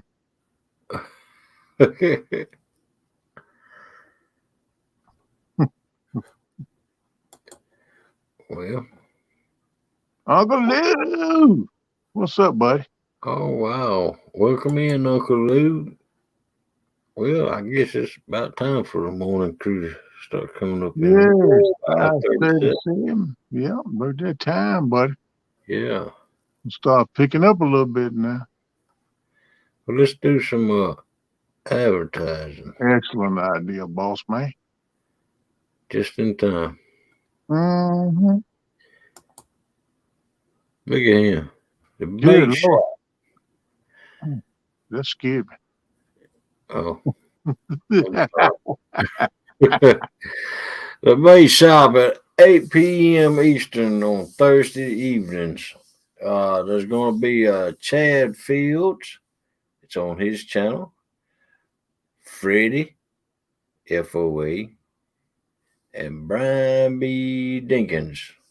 Oh, Brian B. Catfishing. You said that? Yeah, you did. You said Dinky.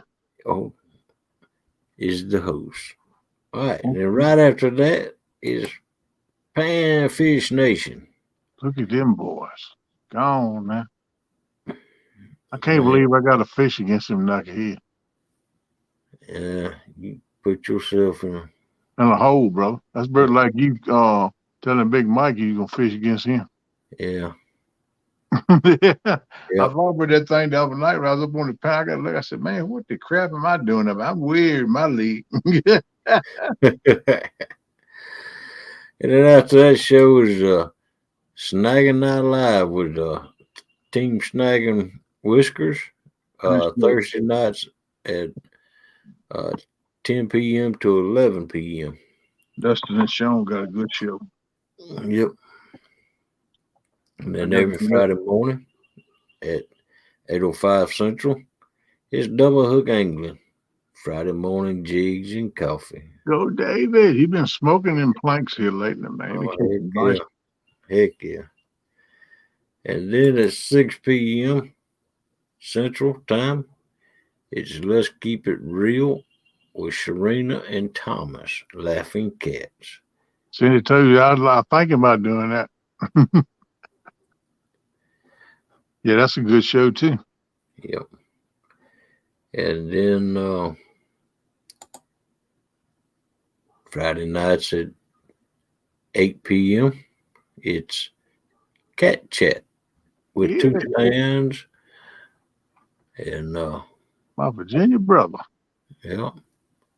Up on the Mighty James River. That boy, he got good wealth of information. He can tell you all different situations and things to do and stuff. You get a lot of information. I'm gonna tell you, we don't have a thumbnail for that show. We hadn't got one yet. We requested one, but we hadn't got it.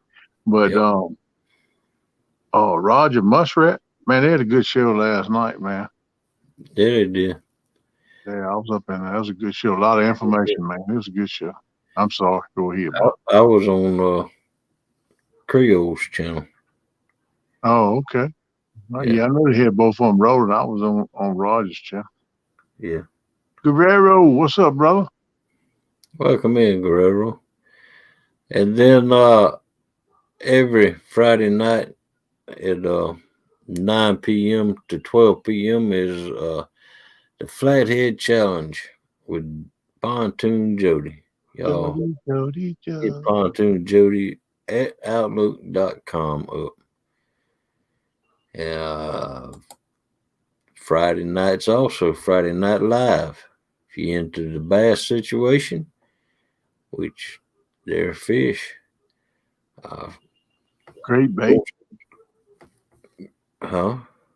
Great bait, man. Them ditch pickers.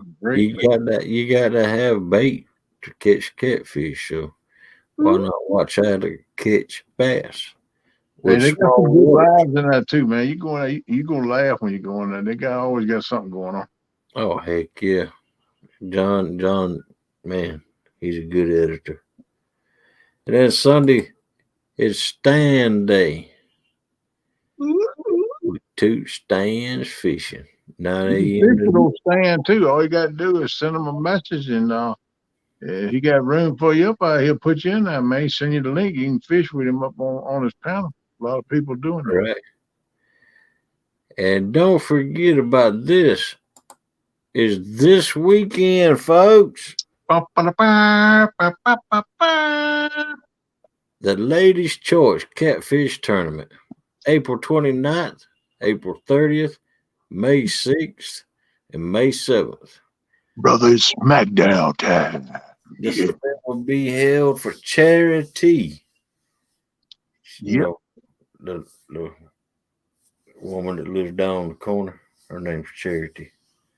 Oh, no, Cancer Research. You get ready to tell them yourself. The Cancer Research, and this is a good way to raise money for cancer, y'all. Yep, that's a good cause, people. And she is taking donations. That TanyaAustin@gmail.com. Send her a message if you want to donate. She'd be glad to accept it. That's right. Where they calls, good calls, people. It's gonna be a good tournament too. I think them ladies they're gonna get tough, man. They're gonna put some smack down on some people. Let me tell you. That's all we're gonna do for right now. Coming, brother. He's coming. Welcome in, Tasha. Hey, Tasha. Hi, Mark. Guerrero. Sleep well, big dingo. I mean, take it easy, Mark. Thanks for coming in. Yeah, buddy. Always good to see you. Bass are tasty. Good to see Miss Tasha too.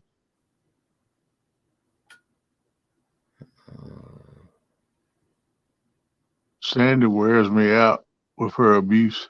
Good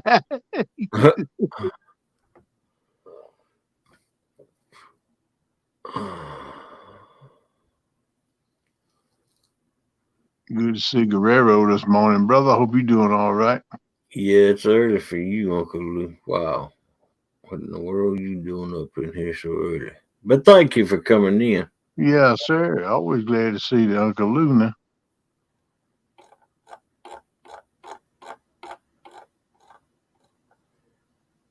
Sandy's the only one that keeps you in line.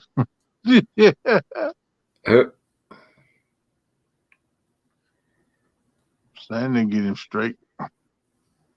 Yeah. I had to go back and catch up with some. If I missed anything, yeah, I'm sorry, but I'm trying to catch them. I might miss some too. I try not to, but it's easy to miss when you got maybe 3 comments flipping at one time. Yeah. The whole screen changes. If you don't catch it when it's on that screen for about 3 or 4 seconds, it flips and you lose it all. Yeah. Brian B said, "Good morning, everyone. Listening and getting ready." Good morning, Brian B. He putting his mac and cheese in a Tupperware bowl, getting ready to hit the road. Uh-oh. We got bees stirred up in here now. Uh-oh. That Mark doesn't keep the hive. Well, they're going to come right back where that sound come from, buddy, so you better get in a trot because they coming for you.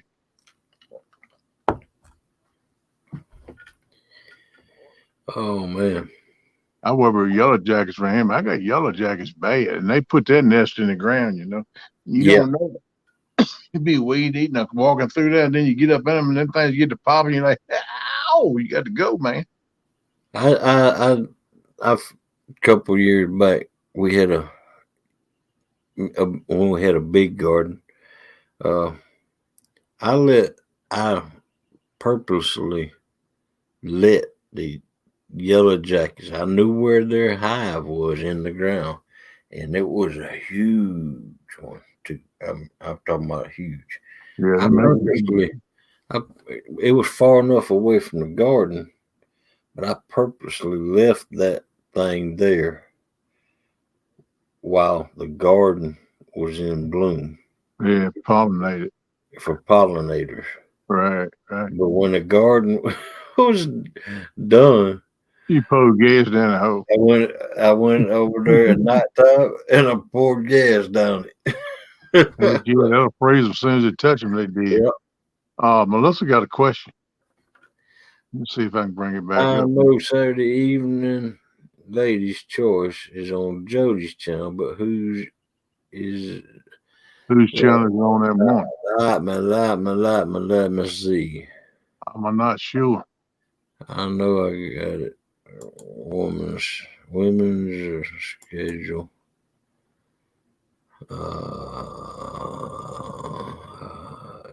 2 stands fishing. No, yeah, no.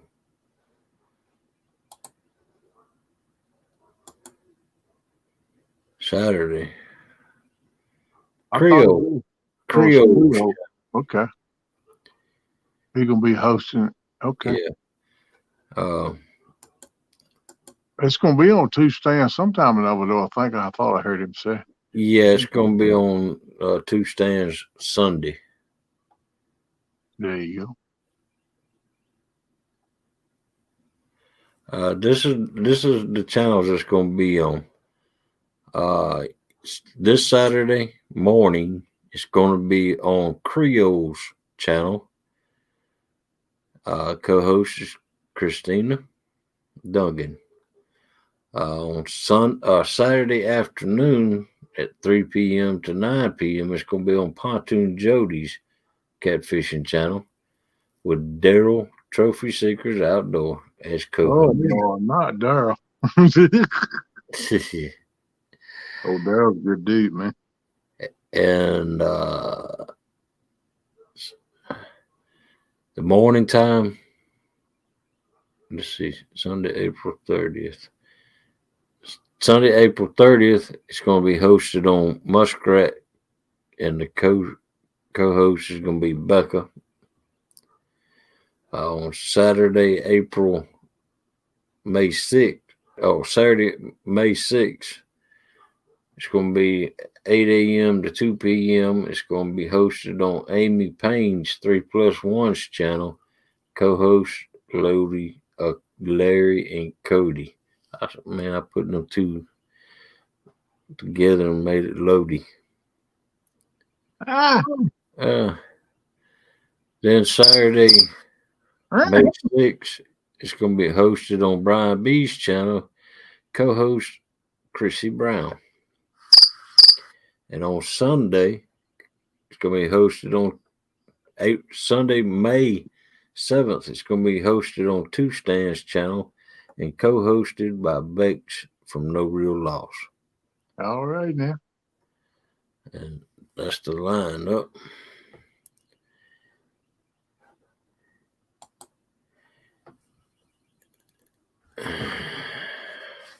Chris and Telly at 7 a.m. I got it. Watch and eat breakfast. They going live this morning at 7 fishing? Oh, okay. I got you now. Live catfishing today at 5 p.m. Eastern on Hooks and Hammocks. Set reminder. There's a link for it, peeps. Come check out Chris and Ted. They're going to be fishing at 5 p.m. They must go fish at night. Fish on up in the night. So I got one to advertise today. It's happening today. There you go, girl. Well, you got it advertised. That's a good one. Check them out. I can't remember all that.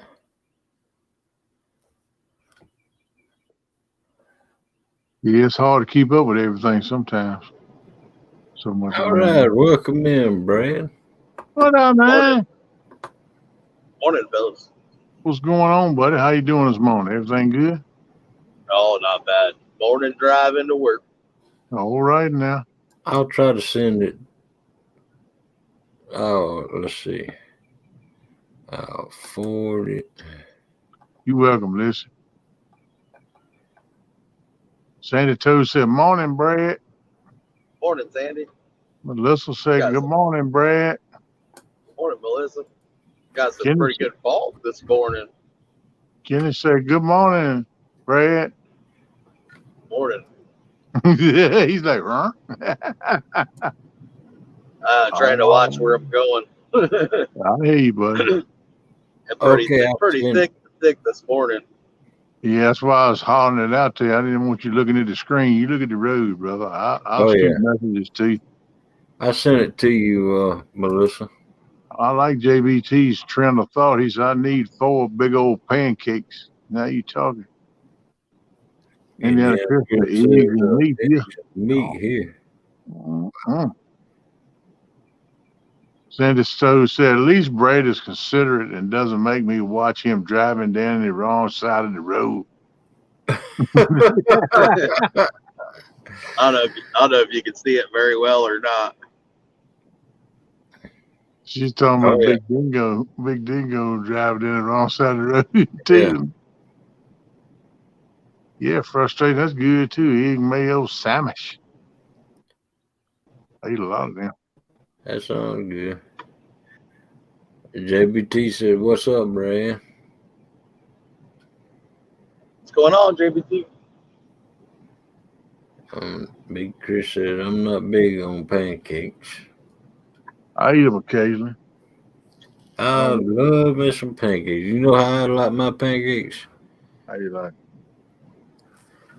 I like them stacked up about 3 or 4 tall. Mm-hmm. I like butter on top of it, melted butter, a little syrup around it on top of it, just enough to where the syrup is dripping down the sides. Not a lot of syrup. I like butter and syrup on each layer, each pancake. No, not me. I do just enough. Then I like 2 eggs, easy over, laid on top of them.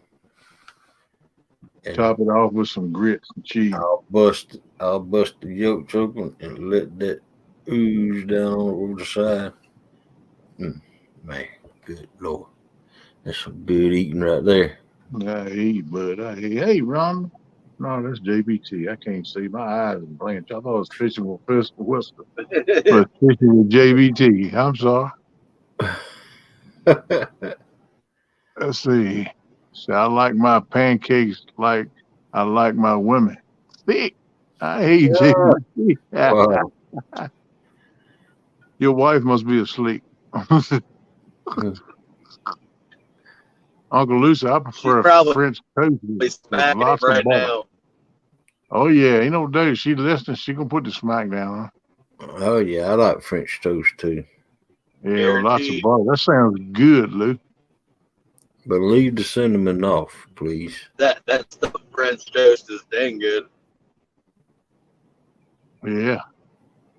Oh, Sandy talking good too. I like it. Cinnamon porridge with caramelized apples. Now that the cooler weather has come in. Yeah, we going to warmer weather. You going to cooler weather. Oh yes, halfway around the world. Always opposite seasons, opposite time of the day. That's good eating right there too, Steven.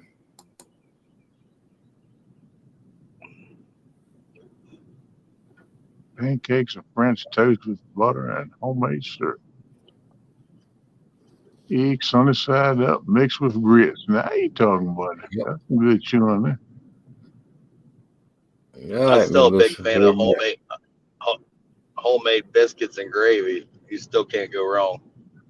No, that's a staple right there. I just can't eat it much no more. But I can carry it up every day. I can eat that every day, man. Homemade gravy. Oh man. Ooh wee, what you talking about? Homemade biscuit too, from scratch. Homemade biscuit. Lord, man. Oh man. That's sometimes I have to sit in my chair. I've sat in my chair at the island because sometimes I got to stop and catch my breath when I'm eating that kind of stuff. Oh wow. Drop biscuits in a cast iron pan is about the only way to have them. You got it, buddy. Got them little crunchies on top. Oh, yeah, buddy. That's good stuff. Crunchy on top and soft in the middle. You know the deal. Oh yeah. Nothing but delectable goodness, baby. Throw some of that sawmill gravy on or some sausage gravy over there. Ooh. Now y'all keep talking. I'll be in the kitchen now. I'm gonna have to buy it. I gotta go in there and cook. That's what I was gonna say. Man, y'all making me hungry. Hungry. I have a French toast, pancakes, my eggs, can't touch anything or I won't eat them. I heard that, Tasha. Or they touch something in your belly. Yeah, why the heck do you want to drop your biscuits? You drop them in a skillet. Yeah, mix them up, take a spoon and just drop a dollop in your pan. Put it in the oven and cook it, man. Get your cast iron pan hot, then drop them in there and put them in the oven and cook them, man. They're good. They got the little crunches on top. Breakfast is good for dinner too, don't you know? Heck yeah, I do that a whole lot. I eat breakfast more for dinner and supper than I do. Oh man, breakfast is good anytime. Yeah, well, I'm talking about right now. Indiana Chris says syrup and eggs. Yuck. You don't know what you're missing, Chris. That's right. You don't know what you're missing. That boy must be in Indiana or something. That's kind of like that's kind of like sweet and salty. Yeah.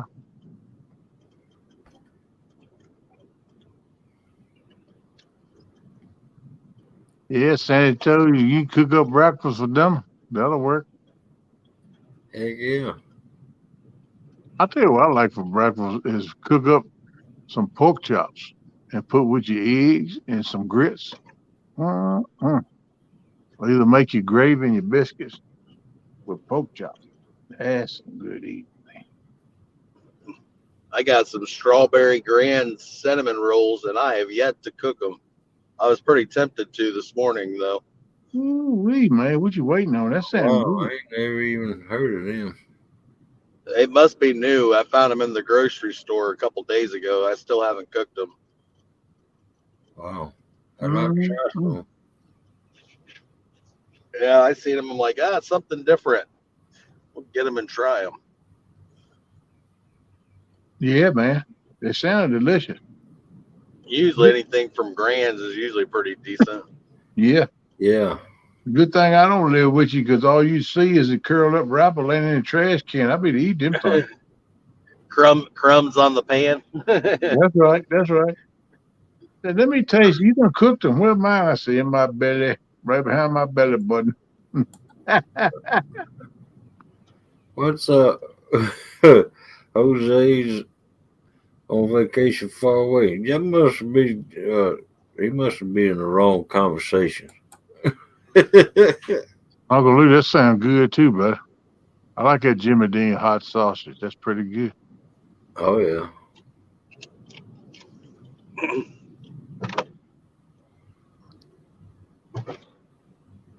Give to look for war.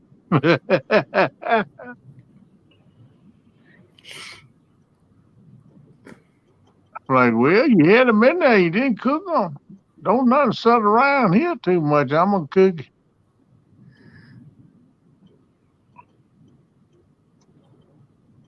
Maniac. It's the maniac. Yeah.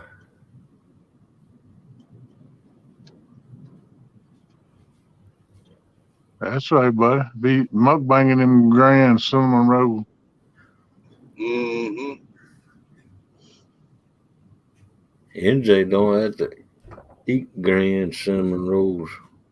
Oh, yeah, Jay. He said he's going to be up here in a little bit to throw big bluegills back. I think you need to leave him in the basement this morning. Do that. Oh.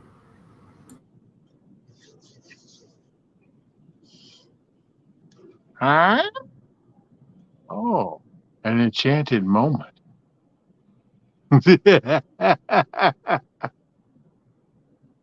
Let's see. Do all of you have the rolls with the heavy glaze of frosting? Yeah, they got them right there too, Sandy. Mm-hmm. All you got to do is pull them out the thing, pop them on a pan and cook them. Then pour that glaze on when they come here hot and fresh. I'll be up on a little bit to throw back big bluegills back. Oh, if that's what you want to do, NJ. Make some people, more people mad at you.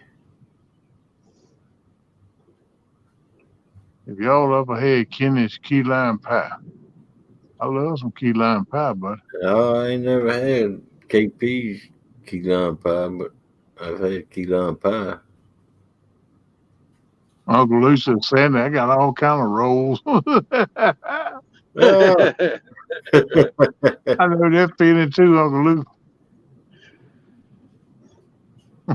Yeah, that's funny.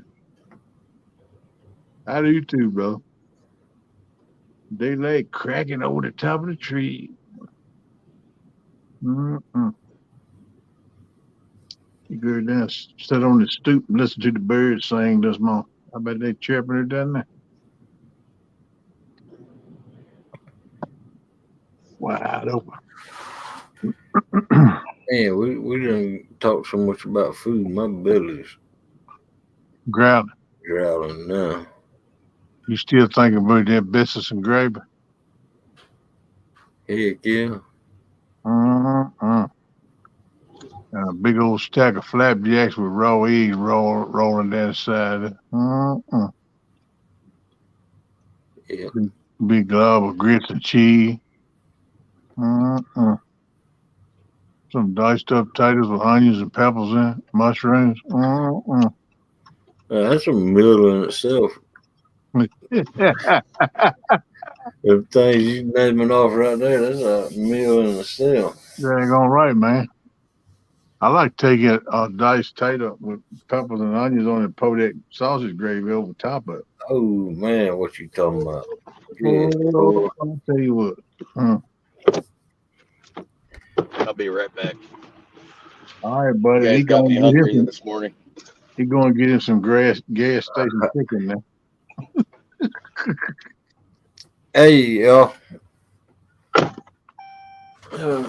What's up, dog? They catch this dog in the house. What's up, bud?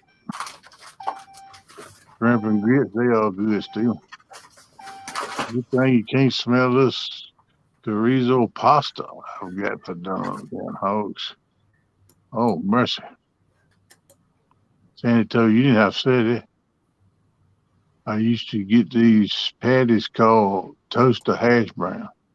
Yeah, I know what you're talking about. I seen them. Hey, good morning, guys. Been listening for a while. Just now I had time to say hi. Well, appreciate you there, dog. Always do, bud. Thank you for coming in. Thank you for listening. There's this chocolate pie with some whipped cream. Oh, boy. Now you done went to dessert on us, Uncle Lou.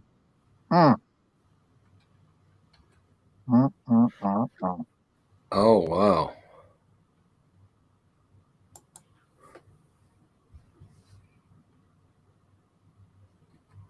Yeah, the dog is in the house. That's D-A-W-G, not D-O-G. Dog. All right. There's damn Rebel Boy. It's a cat dog. Sometimes we just got to sit back and watch. I know damn Rebel Boy, he lurking here a lot at night, but that's cool. We like that too, bro. I'm going to do a giveaway.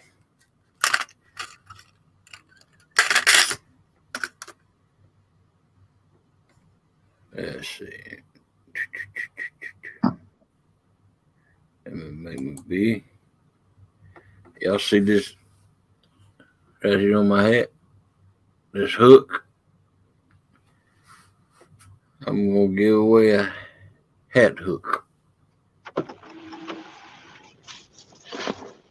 Put it on your hat, or you can put it on your ties or whatever. Or you can. You wear ties? Occasionally. Yeah, I ain't never seen you in a tie. I bet you all slick back when you wear a tie. This is man, I tell you what, I've been debating on these hooks right here are very, very sharp. And now, do y'all think I should file the tips down before I? Nope. Look, this thing is sharp. I mean, look. Sharp. That's a spare hook you can fish with. You can do a hand line with nothing else. I mean, that's a survival tool, bro. You get hungry in the wilderness, all you need is a little crying. But I'm gonna do a giveaway on these hat hooks, and let's see.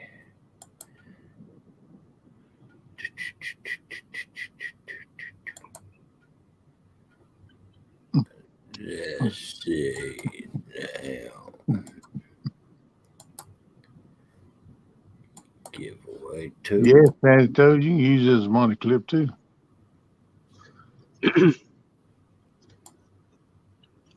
There's a giveaway too. Type in hat hook. Hat hook. What's up, Kev in the house? Howdy, buddy. These things are sharp. I mean, very, very, very sharp. And it's a hat hook. Yeah, I will have Wilbur use it for a money clip because I ain't got no folding money like that. My money don't fold. Man, yeah, you can use it for a money clip, but there's I I say Chris Hooks and Hammocks in there, Maniacs in there, Ogie's in there. Y'all put it in there. Y'all want one head hook now. Yep. What the what? Yeah, what the what? Who's at the ATM machine? No, that's my alarm that I'm too close to something with the back of the car. Oh, okay. I thought you was at the ATM punching in your money amount. I like boop boop boop boop boop. Go. Yeah. It was letting me know I had about a foot on the back of the fence behind me. Yeah, I heard that. Yeah, that thing's pretty nice. I like that. Keep turning up your vehicle. Heck yeah. Kevin said, "Moment on the road." When it goes solid and starts screaming at you, that's when you know when you really need to stop. Yeah, you real close in, ain't no doubt. Oh, look at that CP up in the Look at me, CP. What's up, Boy Roll?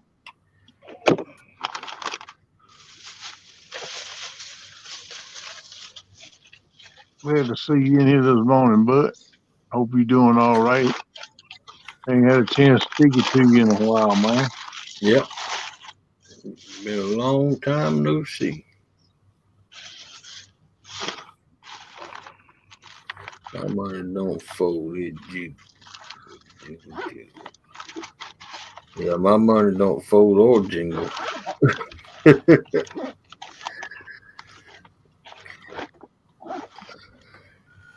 Yeah, JBT sing that song.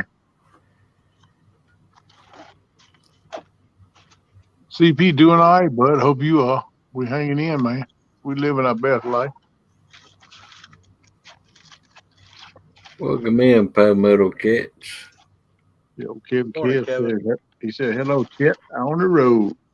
Welcome in, Catfish Dog. Head to the grind, baby. Head to the grind. Hammocks, welcome in. Ooh, ooh. Have a good day, fellas. DRB. All right, Brad, you take care, bud. Good to see you, man. Yeah. Welcome in, too. Hey, go ahead and type in, oh, there he went. You can go ahead and type in, Brad, if you want to. Skipjack Cindy, hey, girl. What you doing? Skipjack Cindy been in here for a little while, but yeah, I just getting around to saying hi. I miss some people. What's up, honey stuff? J and J, what's up, man? American Honey, welcome in. Hey, American Honey, what you doing, girl? Hope everything's good and well in Tennessee. It's about metal detecting.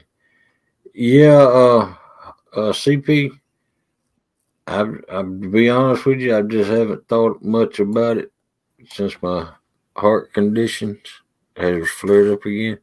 What's up, Chris? Welcome in, Hooks and Hammocks, Chris. Good morning. Good morning. Morning.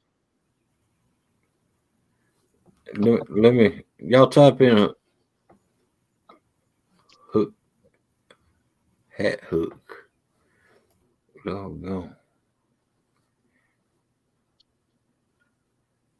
Hog Leg, are you still on the fence about metal detecting? That's what CP said. Yeah, I would answer.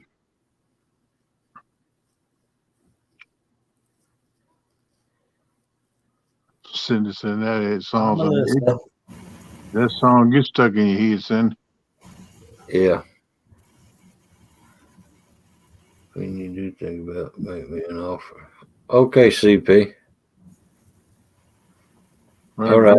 Cooking breakfast, y'all. So glad it's still cool, let's say. Got my shirt yesterday. I definitely look way more sexy in it than he does. Who? You? I got all right, there, hunting stuff. Thank you, brother. I'm wearing a Guy Harvey shirt. Who? Harvey? Yeah, I know him. Did you say Guy Harvey? Yeah, he's a talk show host. Not Steve Harvey. No, it was a dude named Guy Harvey, too. Guy Harvey. Yeah. Never heard of him. He's an artist. Yeah, but there was a guy named Guy Harvey had a talk show come on every day too. I used to listen to him in the truck a lot. Okay, because I have purchased a new unit. All right, hunting and stuff. I will reverse it mine back to you, brother, because I don't think I sent you none. All right, welcome in, Parker Pursuits. What's up, Jerry? Jerry caught another big old toad yesterday after work. I see he posted it up. Yep. Nice fish, man. Nice fish, buddy. All right, we're fixing to. Hey, Shirley T. If y'all haven't, type in hat hook for one of these hat hooks, like I'm wearing right here, like that.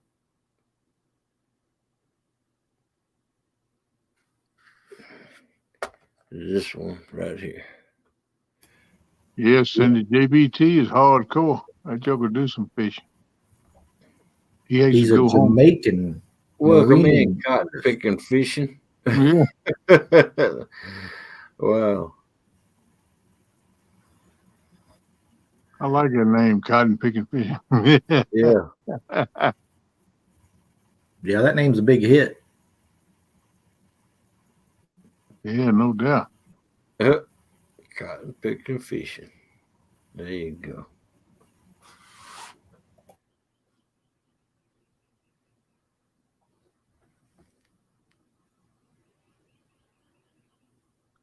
I hear you, Sandy. I don't. You drank up my cup. I need another nectar of the gods myself. That first one went down pretty smooth. Help me out there. Got my eyes open a little bit. All right, we're fixing to roll this beautiful bean footage. We've taken up enough time with it. All right, in 5, 4, 3, 2, 1. Good luck, y'all.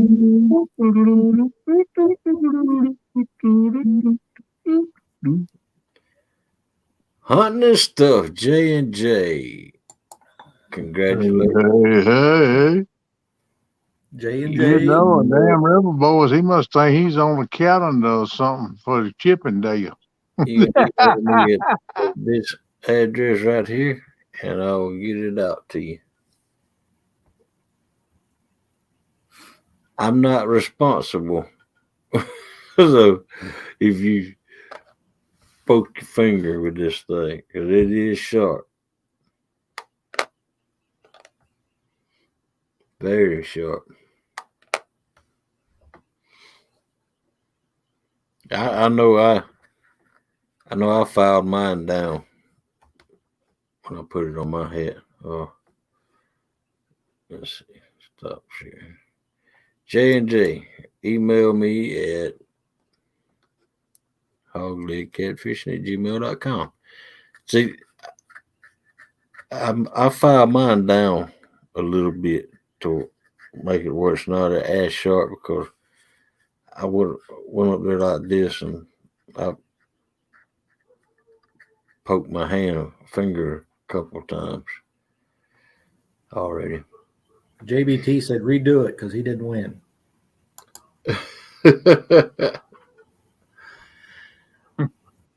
There'll be more chances. I got Stephanie? Huh? Yeah, I think that's Stephanie's at cotton picking. Yeah, Stephanie's cotton picking. Yeah. I'll be darned. I got a box of them. I was throwing off at first till I got looking at the icon picture. I said, that's Steph. Somebody had one of those hat hooks on the other day. It was a circle hook.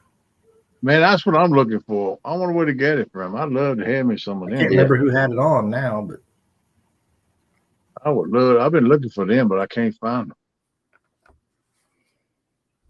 For a regular while, I mean months I've been looking for them, but I ain't been able to find them, just the regular one, regular J hooks. I found kale hooks, made of the kale hooks too, but I ain't found the circle hooks. Yes, Indiana Chris. That's Stephanie Cluck. Yep. Sure is. I'm surprised y'all didn't know who it was. I knew right I off. didn't at first, but I got to looking at the icon picture, and I said, "Hey, that's Steph." She said she picked her forever name. All right, man. That's gonna be your forever name, cotton picking. All right, girl. I like it. There you Cotton go. picking, fishing. Drag them through the field and bring them on home, girl. Put them in Crisco Lake. So now I wonder, though, because I know I was subscribed to Stephanie, but did she just change her name, or is that a whole new channel? Because, well, I am subscribed. So she Yeah, I just might changed her have name. to check it out too, because if it's a whole new channel, I got to re-up. Let's see.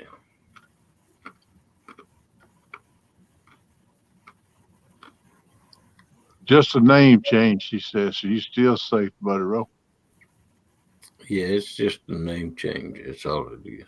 I tell you though, still need to go check your channels. Just like we was talking about last night. A whole lot of times they kick you away from, they take your sub away from people. Yep.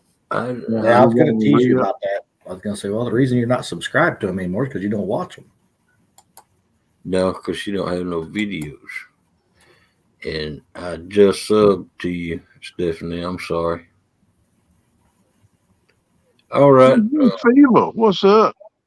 I got the fever. Good morning. Hey, Fishin' Fever. Telly and I have a live stream scheduled for 5 p.m. Eastern. If you're going to be out there fishing, come in and we'll give you the link. There you go. Says on my way to work with the boat. Hopefully be fishing afterwards. There you go. So he's going to be fishing.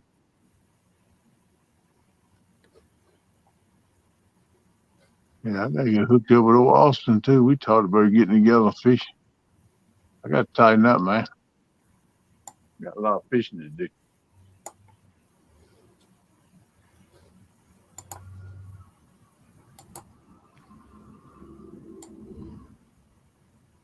Anybody that's going to be out fishing this evening, more than welcome to come up on the stream with us and fish. There you go, man. Do a collaboration. I like them. I like them lives. It's pretty cool when people come together like that. Yeah. Yes, they are. Got to have somebody up there who can catch fish. Ooh, you ain't in the same category I am, do you? That Pepe Le Pew. We did last time out. That's the first time we hadn't caught anything. It's been a long time since we did a stream with no fish in it. Well, that stream had fish in it, thanks to Mike Greenwell. But Telly and I didn't catch any.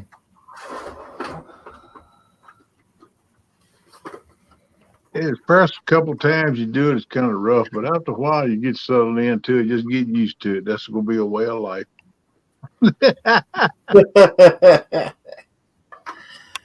Oh, Chris said, I hope not. No, I hope not either, bro.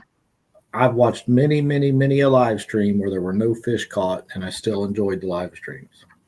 Yep. That's what it's all about, is having fun and enjoying being out there, man. But it is more enjoyable when there's a lot of fish caught. Oh, yeah. Cake ain't no good. You got a little icing on it, you know? You got to have a little icing on your cake. Plain cake ain't no good. Well, it ain't as good, put it like that. Right. I'll still eat it, but I like that icing on it, too. Man, I cut my grass yesterday, and I cut it so low, deer, I can't even eat grass right there. Yeah, I did. I cut it on down in the dirt, man. I said, nah, let's see how long it take you to grow back up. Jerry, if you're going to be out, come on up too, buddy. I know you said something about getting your boat ready or something, but even if you want to fish from the bank, I don't care. I'd like to see you put a 40 on our stream like you did on Greenwell's yesterday. Yeah, I know, Palmetto. It seems like, well, wait a minute. We need to go fishing a lot. Yeah.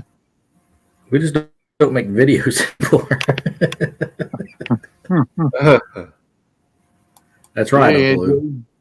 You keep on getting it done, bud. That's part of fishing, missing them. Yeah. Just keep on slinging it, brother.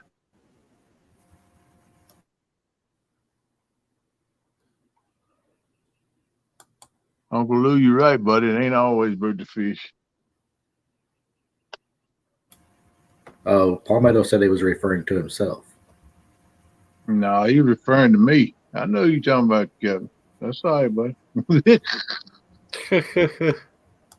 That's all right, bro.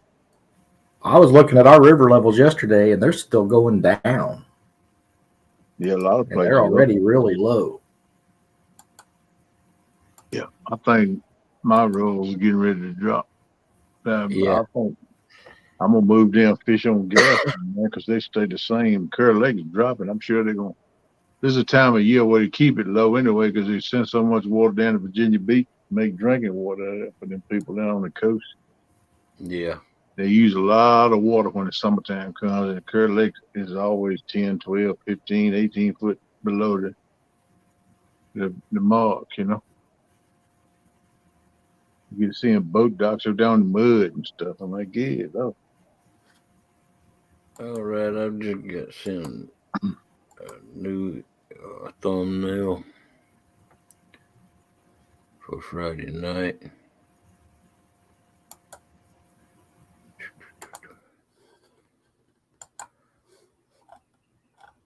Oh, you got a new thumbnail for Friday night. What's coming out Friday night, man? You got an updated thumbnail? Called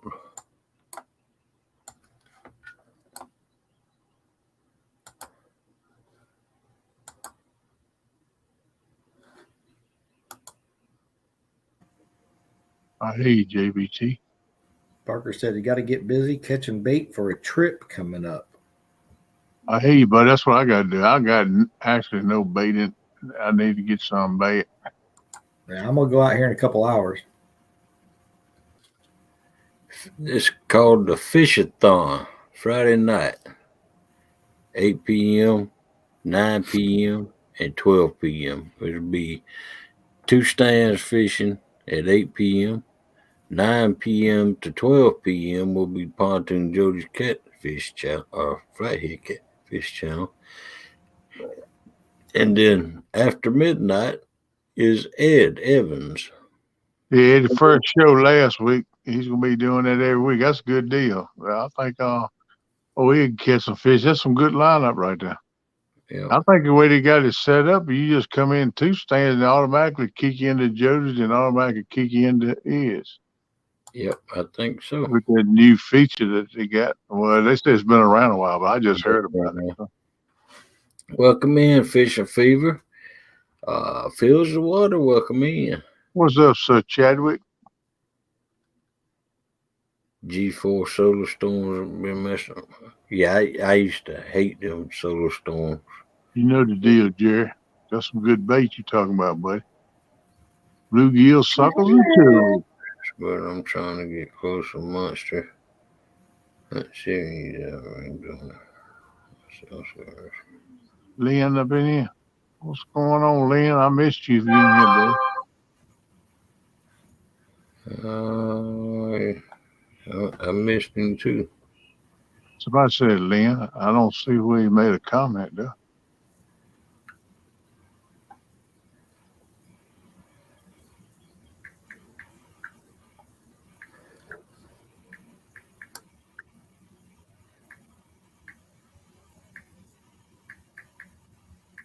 Yeah.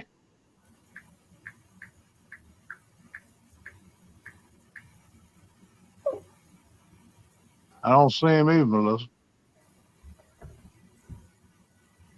I see Mr. Jerry put in that Lynn. I thought it might have been Lynn. Okay. Fishing thong? Yeah, I think he needs to go. He needs to go to the local brothel.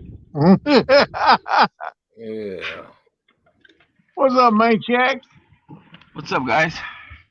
Welcome in, Brim Buster. Pizza guy. He's known as a Brim Buster. Hey, Jerry, I'm going to try to bring a bunch of chubs with us, too. There you go. Yep. Verse of the day. All right. And the word was made flesh and dwelt among us, and we beheld his glory. the glory as of the only begotten of the Father, full of grace and truth.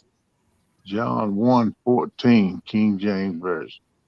Thank you, Cotton Picking. Thank you, Cotton Picking. Appreciate that. Yep. He come dwell on earth in flesh to give us an example how to live. If he can do it, we can do it. Yeah. What do you want? Huh? I got something in the mail, but I wasn't expecting nothing, so I don't know what it is. Can you open it for me? I don't know what it is. Okay, now. Yeah, some kind of. She got something going on here again this morning. You know what it is. It's mine, but I just don't know. I wasn't expecting nothing. You know what it is. What's your name on it? I know, but I don't know who it is. I wanted you to open for me. I want you to open it for me. She knows exactly what it is. This is strange. Just please open it for me. Who you know? A bunch of people, but I don't know. She knows exactly what it is. That's what you bring to you to open, man, on the live, brother. Open that thing up, see what you get.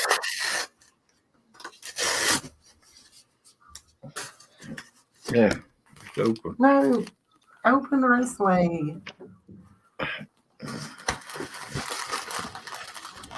That's right, Parker. I hear you, Jerry. All right. Is it mine or yours? No, it's mine. Doggone. Yes, Oh, I know what it is. I know what it is. Yeah. it's yours. Tell me this. I don't want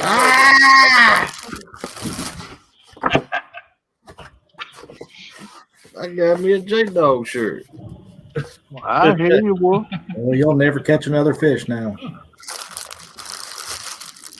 I'm gonna burn mine. There's things going on you don't know. All right. Hey, everything, guy, what's up? Oh, God almighty. Easy now.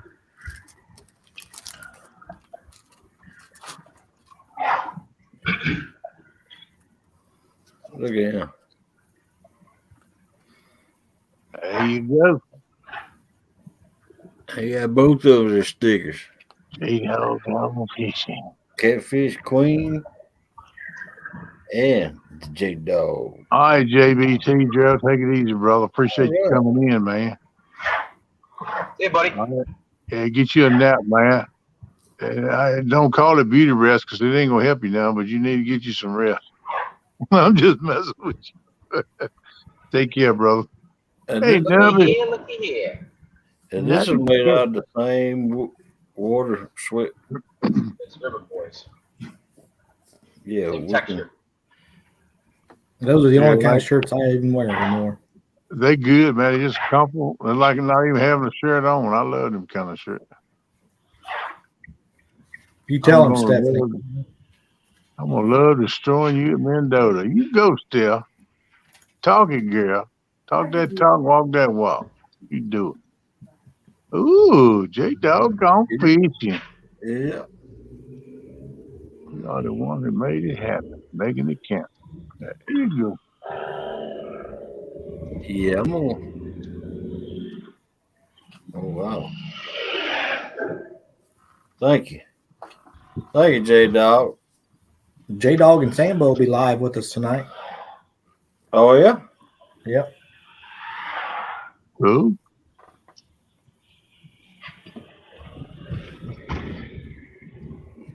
What time you said, Chris? 5 Eastern? 5 o'clock. I'll be there. Hey, Damn River Boys ask NJ, are you trying to be on the Amish Mafia? Yeah. Like that? I think I might save it to tomorrow and wear it the whole show tomorrow.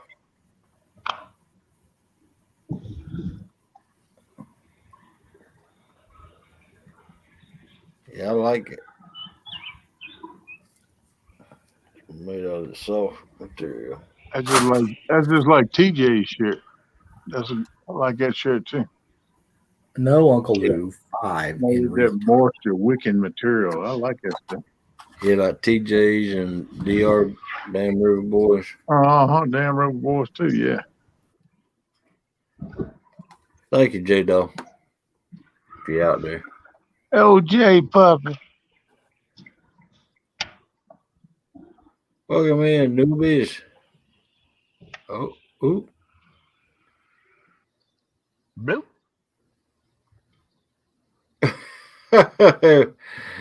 Sandy told you that everyone will see you within a 100-mile radius. Melissa, don't encourage him.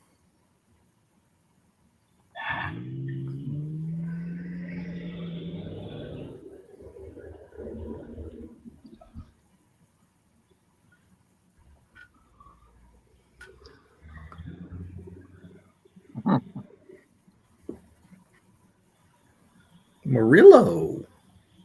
Welcome in, Murillo. I got my agent in the house. What you say that, Agent Murillo? How you doing, boy? He said, we are protected by Levi.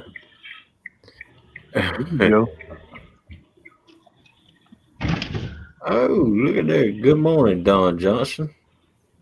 DJ, what's up? Welcome in, boy.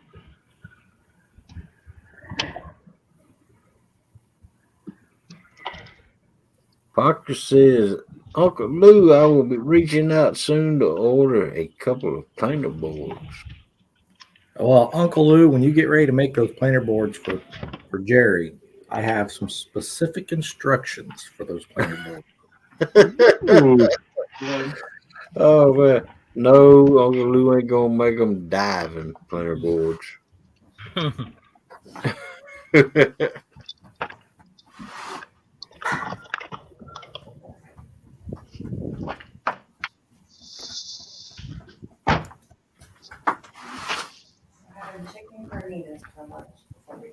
Chicken carnitas. Oh, what? Never heard of them. Telly said we're having chicken carnitas before we leave to go fishing today. Oh, go on, girl. What time it gonna be ready? JP said what time?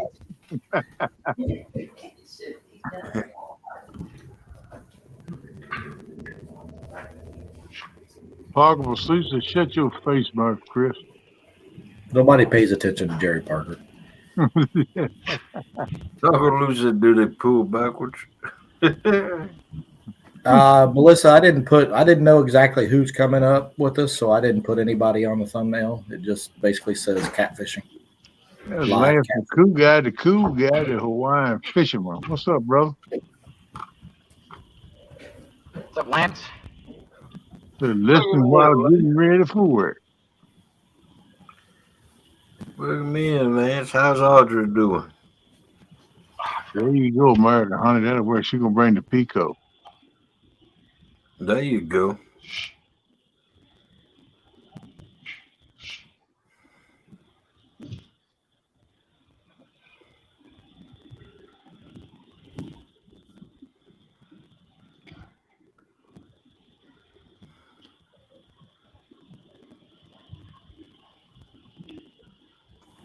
Now, Uncle Lou, I want the planer boards to work. I have some specific things you need to put on them.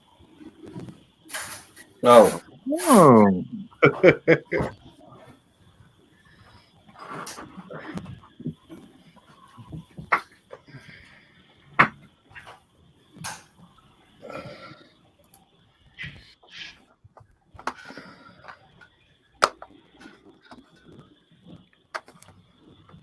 There's Rhonda Fishing for Whiskers. Hey, girl, how you doing? Welcome in, Fishing for Whiskers. She said, fantabulous. Yeah, buddy.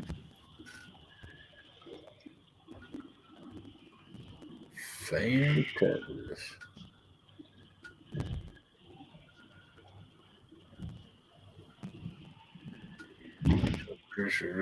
No glitter. Oh, man. Good morning, Chrissy Brown. Welcome in. Hey, Chrissy, Morning, how you Chrissy. doing, girl? Hi, Chrissy. Tell Andy I said, duh, you know what I mean.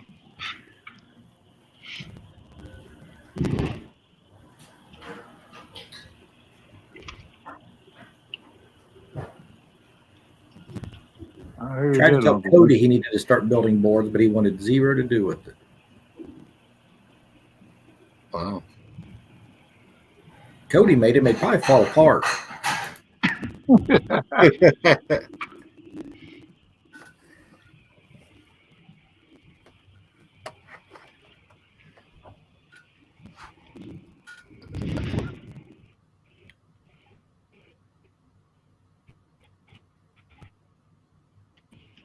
No, it wouldn't be Uncle Luke. Oh, sit back down. That would be Uncle Luke pulling boards in. Planer boards.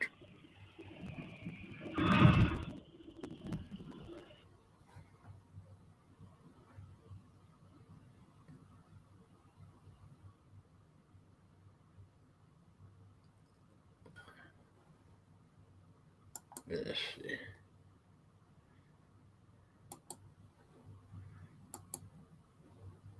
There you go. Thank you, Chad. Hey, Tim Molina, what's up, brother? Got a new thumbnail from. Hold up, sure. Welcome back again. Oh, then hold up your shirt again. Got me a J-Dog shirt. Hey. It's the hog wearing a dog.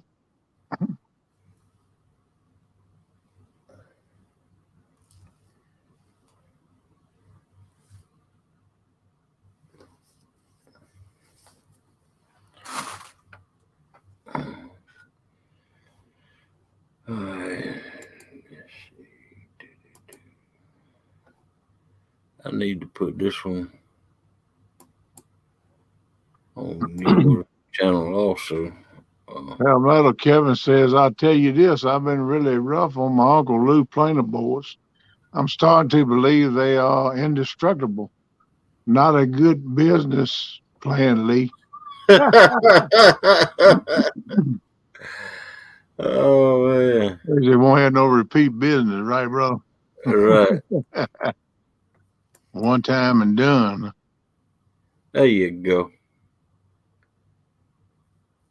There you go. I got to put this one on your channel too, KP. That's a updated thumbnail for the bait shop. Here you go. Yeah, we done finally made him one. There you go, buddy. Yeah. Thank you for updating that thing. Fishing Fever talking to you, Chris. You see that?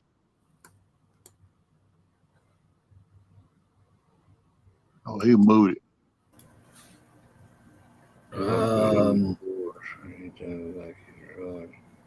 About when he said he wouldn't be able to come up this evening? He says, Chris, if I can't go live myself, I'll join y'all. Like I said, I'm trying to close out a series I'm doing. Hope that's okay. Yeah, you do whatever you need to do, buddy. I just wanted to put the invite out there. Anybody's welcome. When we're live, if we're using StreamYard and you're fishing, or if you just want to read chat, more than welcome. Okay. Uncle Lou said, Kevin, that would be totally fine by me. Unless your name's Chad or Jerry, then I have to think about it. Bless you. They heard you sneeze. They said, bless you. Sorry, I was muted and. All right, Fishing Fever. Take care, buddy. Be careful. Have a good day, my friend. I'm working on something right now, so I'll be in and out.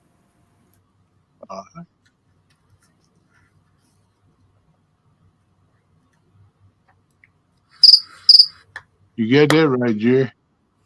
So if it's planer boards, anything like his rods, it's going to be excellent quality. Yep.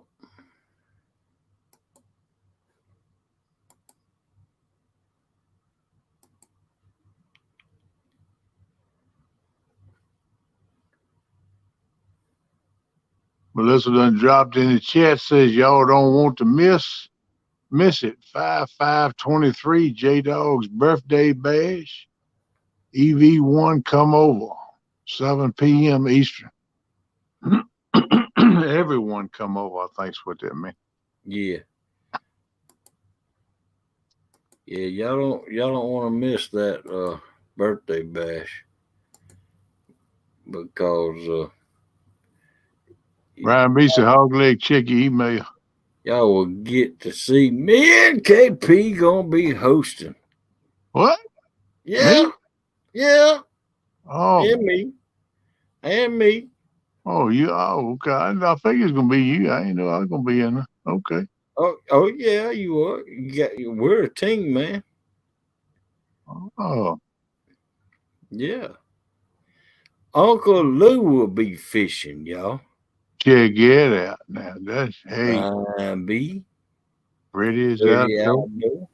And it's probably gonna snow. Uncle Lou's gonna be out there. Yeah, no doubt, man. That's gonna be a good time right there. But I'm gonna tell you, ain't nobody gonna say much because Danny Stone's in there. I'm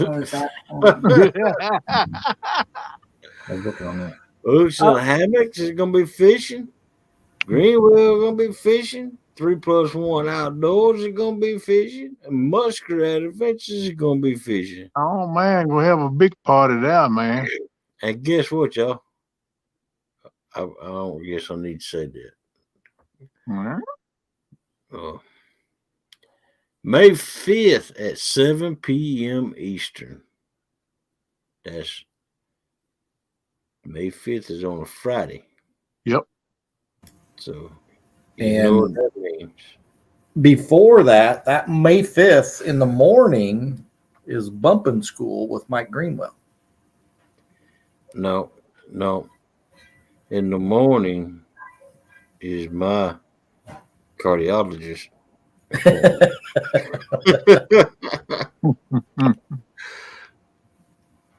All right, Jerry. Take care, bro. Yeah, y'all be sure to check that out. My birthday is May the 4th. I hear you, CP. Mine's the 8th. Oh, did I say that? I wasn't supposed to say that. Brian B said, hey, everyone driving, so can't do individual name.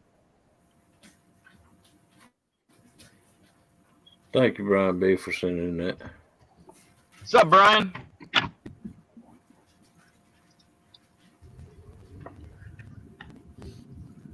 Lucy, hopefully weather needs to cooperate a little. If it's going to snow for the 3rd weekend in a row, I'll be in the warmth. Thanks for coming in, Parker. I don't blame you, Uncle Lou. I would too, buddy. You better drag his chicken eating butt out there. I didn't believe Melissa called herself a knucklehead. She did. Look who's hosting this party. The two awesome knuckleheads, Melissa and Hogley. J-Dog's got hosts. Awesome. Melissa gonna debut up on panel. Hosting the show. Go on, girl. What in the world? Uncle Lou boards. What's that look you got on your face, man? That's a screenshot from the video. I was right in the middle of talking. Oh. It looked like you. That's funny. Never mind. Hey, it's not about me. It's about the boards. That's my brother Ernie. What's up, man? There's Ernie. Mr. Dale Hayslip. What's up, Ern? What's going on, buddy? Morning, Dale. What's up, buddy? That's right, CP. The good Lord did his best work in May. Amen, brother. Amen. A lot of birthdays in May. Heck yeah.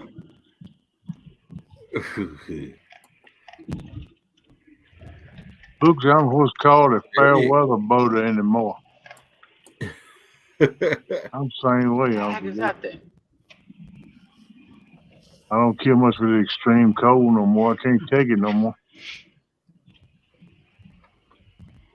Boy, that blood thaw runs me.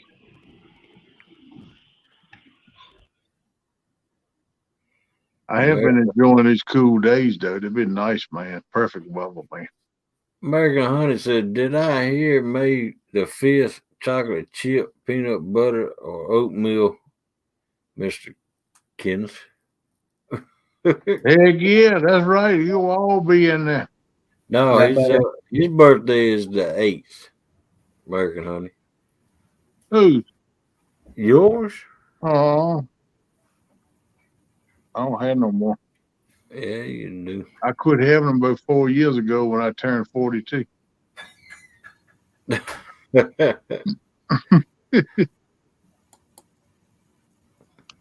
Back's hurting some, but I'm waiting on Chrissy to get ready so we can hit Lowe's.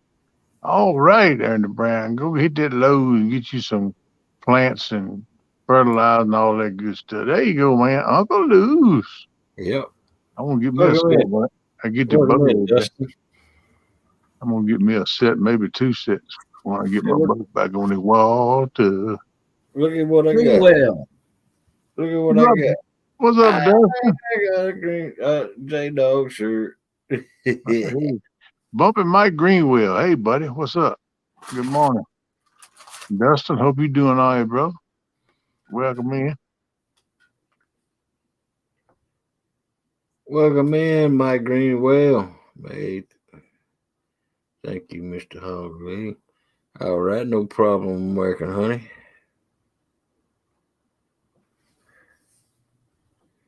Put it in a box on trailer. So you forget that date now, American Honey. Just forget about that day.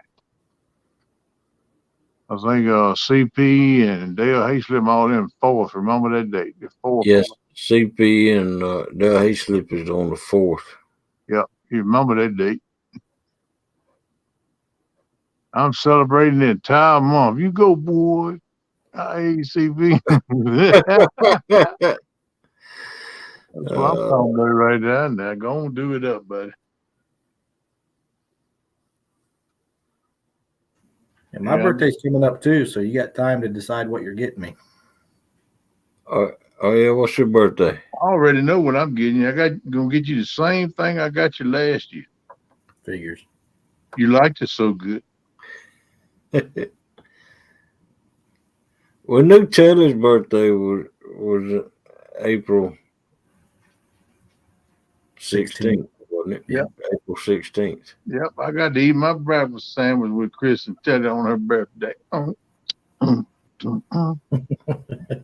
enjoyed that, man. That was the highlight of my weekend. Get to hang out with him for a while. Palmetto come by. And now I thought Jody falling. Come by. We had us a good little visit out that morning. I thought Jody falling asleep on you was the highlight of your weekend. Yeah, that was pretty funny too, though. She said, "I think I'm gonna take a nap." 5 minutes later, okay, I feel better now. I said, "Good Lord, my eyes wouldn't even be to get closed tight yet. You done took a nap?" Yeah, I do that all the time. 5-10 minute nap. They don't do me no good. Now, what day is your birthday on, Chris? December 5th. He said gonna be coming up in a little while. It is coming up. Yeah, but you made it sound like it's you doggone rotten rascal. I got it wrote down December 5th. See, he trying to make it sound like it'll be in a week or two.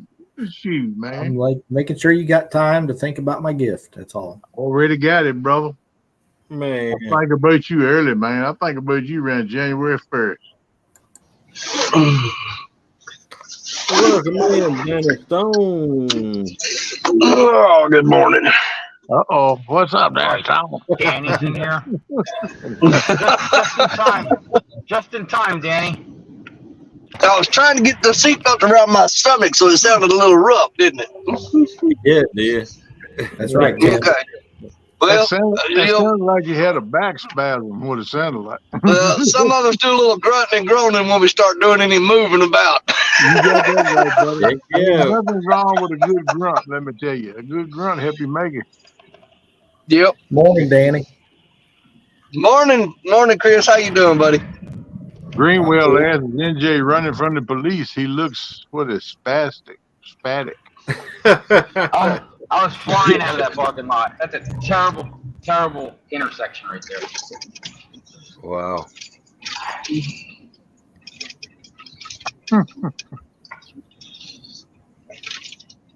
Mr. Richard, Time to catch Fishin N Freedom in the let house. him go. Fishin N Freedom. I don't see him I go. see him dropping his link. I don't see where he commented this. Morning, Laura. Welcome in, Laura the Explorer. Hey, And Laura. congratulations. Laura. Congratulations, Tyson, Carol. Proud of you. Doing that All right. deal. Now that it's daylight here, I'm going to get ready to go get some bait. All right, man. Go live bait fishing, man. All right, That's Chris. what I'm doing right now. Thanks for coming up. Don't See do like everybody NJ, though. Throw them back. NJ don't keep about 2 pieces of bait. He throws the rest of them back. Yeah. Yeah, I'm gonna hurt them right Small, now. but Chris. Yeah. NJ throws away brim, bluegill. Let's try this. Not all of them. The Just size, the big ones. the size of your hand, or bigger. Now, He wants if to they're look big. this big, he'll keep them. They go in the bucket. But when they're this big, he throws them back in the water. I keep them all. I don't discriminate. I'm gonna That's keep them all the time, I think. Maybe. Those bigger ones make good fillet baits. Yeah, and Yeah. flapper baits. I like to make flapper cuts. Yeah. Put 2 hooks on it for the big one. Just cut the tail off, be on each side of the spine, and let it flap. And he catches them left and right. I found a new spot the other day that I can see down in the water, and I can see some suckers down in there, but I could not get them to bite. Must be strong. You need to talk to NJ about that, man. He knows everything you need to know about catching those things. I need to get on them suckers. I'd want to use some Oh, of those suckers. Well, that's a good bait, man. The That's chub? good. Yeah, how do you catch those things, NJ? I know you did a couple of shows last year, man, where you was just smoking them out of the water. The tiny hook and a little piece of bread ball. There you go. I had the tiny hook, but a little piece of night crawler. I couldn't get them beaten. I couldn't get them to bite at all. I was putting it right in front of their face, and they would just swim away from it. Yeah. He was using bread balls last year, man. He was just every time he dipped it in the water, he was pulling one of them up. That's how, just for fun, we would catch mullet. A little tiny hook and a little piece of bread ball.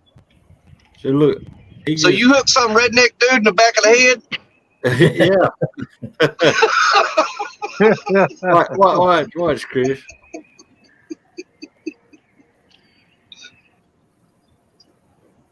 That's a keeper size, right? Perfect for bait. Yes, it is. Good. All right, now I got to go. All right. Take care, buddy. He's already caught more bait than me, so I got to get going. Y'all be careful. Have a good time, man. See you guys later. Later, buddy. Right, take it easy, Chris. Oh, Thanks for Chris. Thanks for coming up.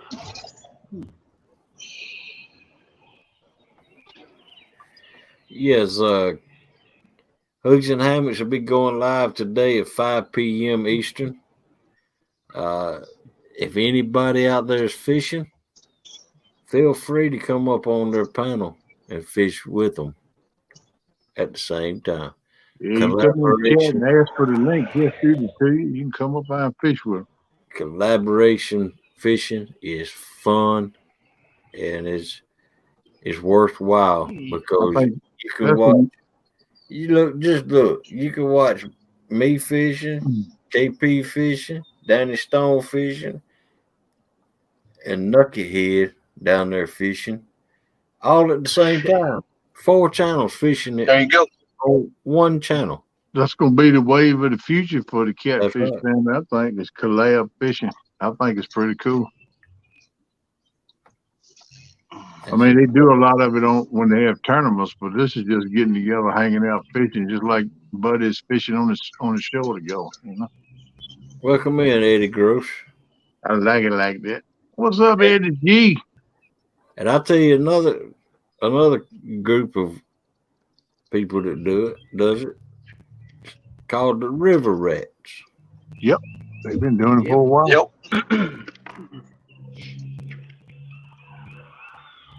You know, actually, I started out with the original idea. It was just a DSO and friends fishing show, whatever crap. I can't remember what I called it, but I just go live every Saturday afternoon, and I'd fish all night. But I would invite everybody that wanted to. Man, I'd have different people coming out all different times of the night. And I got to talking to Richard Cluck, and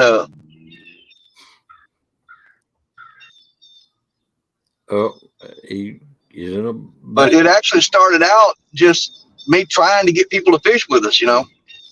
Watch this. Watch this. Watch this.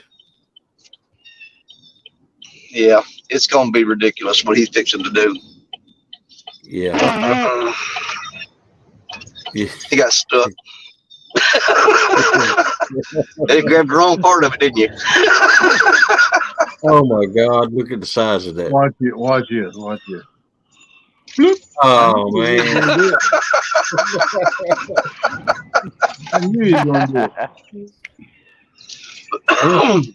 Man, I'm gonna tell you what. Good thing I ain't there with him on that guardrail. Good Lord, we come unbenefited right there, buddy. I'd eat your breakfast sandwich.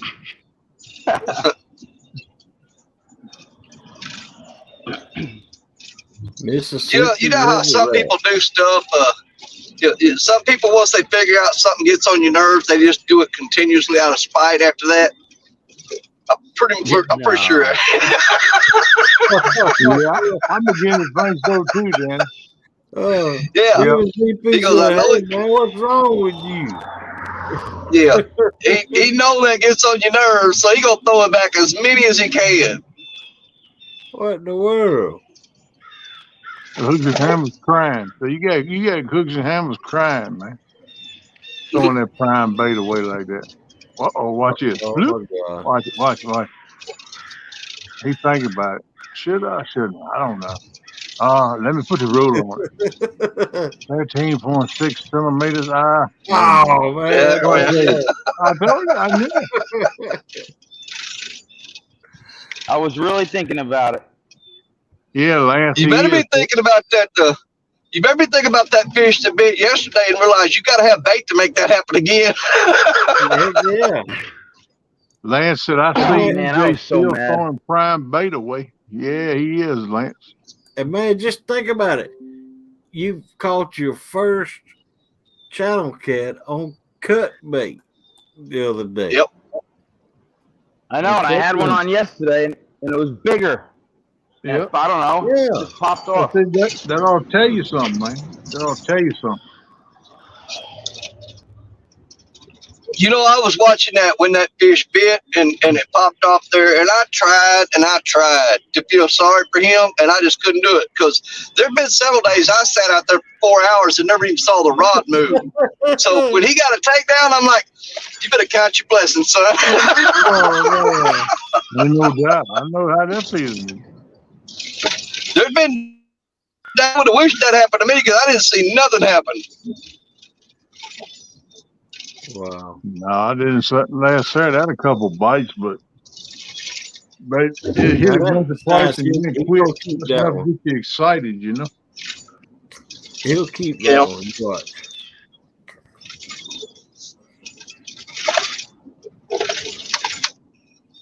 Let's see what it is. Yeah, he keep that one. Yeah, that's a keeper. I lost it anyway. I almost lost it. Hey, that fish tried to jump all up in the camera. He was like, "Oh, this is." He tried to get up on the panel and slap KP. Yeah, that fish came right after KP. Yeah, coming down. But that fish said, "Oh, this is the guy what throws us back." Woo-wee, I'm free.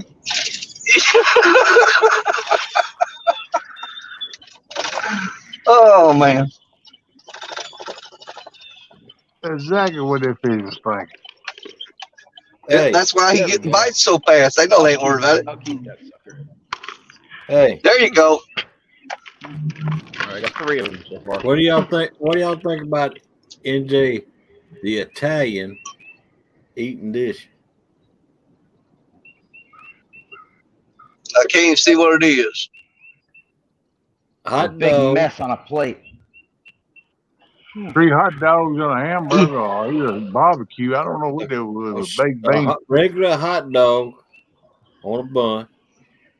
Then a hot dog with pork and beans on them, baked beans on it, and then a hot dog with coleslaw on it, a slaw dog.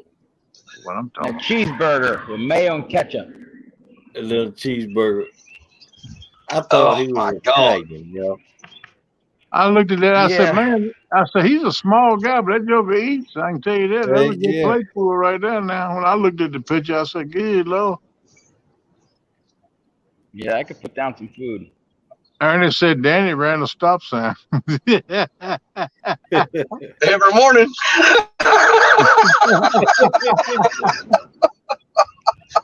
Ah, boy.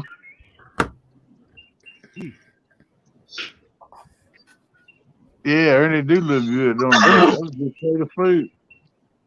I told him I want to give him a comment. I said, man, now you talking. That's the way I like to eat right there, boy.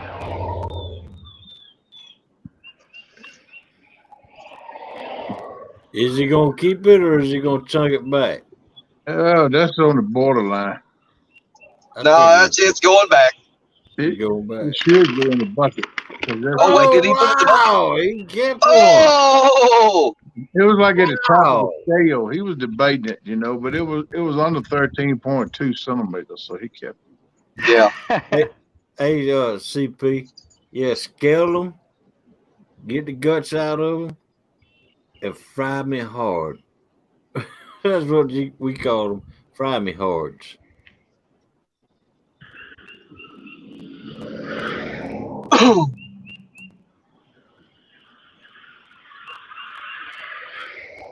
Somebody knocking on the door. I bet it's Zach Attack. Look at me. That is too. Yep. What's up, man? What's going on, bud? Just woke up, heading to work. Didn't have to start super early this morning. Always a good thing. All right. So, you're gonna be late? No, I'm on time. Oh, okay. We don't have a set schedule, so they pretty much text us the day before and tell us what time we're supposed to be there. Oh, okay. I wouldn't like that. No. Well, at least you didn't drive 30 miles and then realize the job site was closed. Yeah, I know it. That sucked. Well, you know what? I got to go for a ride. There you go. Had to take a little tour. Let me guess, that happened to you this morning, Danny? It happened to me yesterday.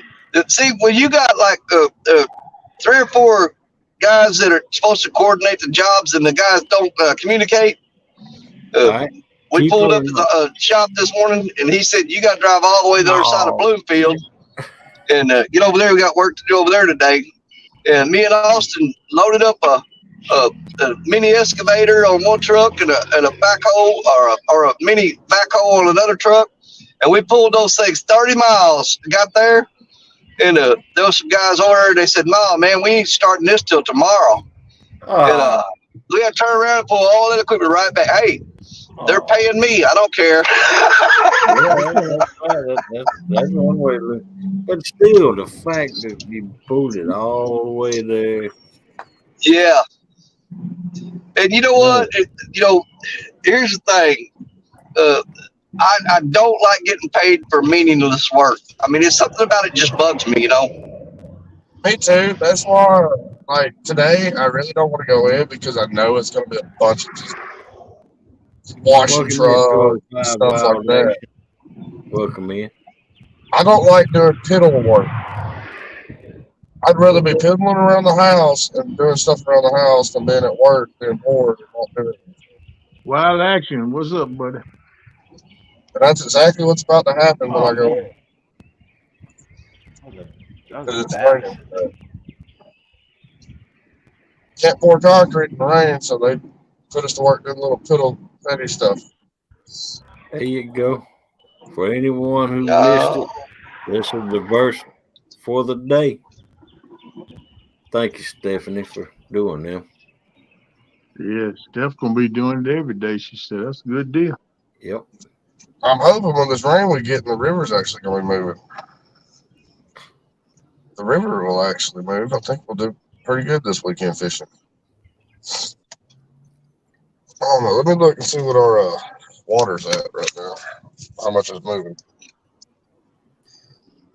I don't want no rain. My river's just about to get perfect, and I don't need nothing changing that. They just brought us the summer pool, so they haven't been running no current. Yep. I'm hoping our river will stable out here soon.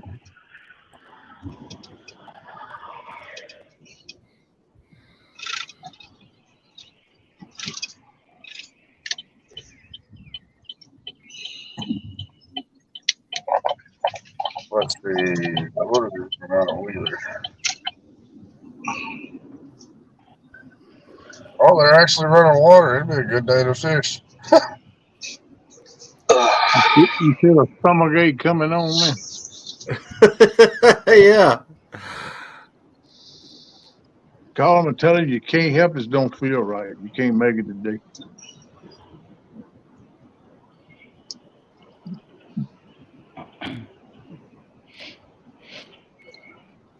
Somebody been playing mailbox baseball. Last 3 houses I passed, the mailbox has knocked off the pole on the ground. That ain't good. Some teenagers getting a kick by doing it. We used to do it, though. They used to do it. Back when we was kids, they did it all the time. They'd ride around, and one of them hanging out the passenger window with a baseball bat and see if they could knock the mailbox off the post. We throw empty beer bottles at them. What we do, we ride around drinking beer, and once we finish them, we throw the empty beer bottles at the mailbox. Oh, yeah, we used to sling them as stop signs as we blew through them. Yeah, that's right. We used to run over a bunch of stop signs. That trash dumpers, we shove them around sideways, so when the guy comes dump them, he couldn't get to them. We used to do all kind of stuff like that, man. Wonder we didn't get locked up. Yeah. Oh, wow. He kept another big one. You got 2 big ones and 4 small ones. I let 3 go. Sounds like somebody learned a lesson yesterday. Yep. He's thinking about it. He's starting to listen a little bit. But if he fish with them big ones and don't get a bite, he'll start throwing them all away again. He won't keep. I know him. I know our pasta here.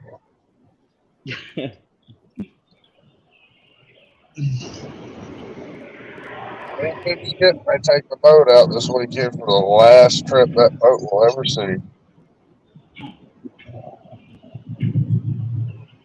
All right, cotton picking. Take care. Get ready for work. Be safe getting there. Have a good day. Thank you for dropping the verses of the day and coming in. Appreciate it. Stephanie. Uncle Lou said that's enough bait for a weekend, Jay.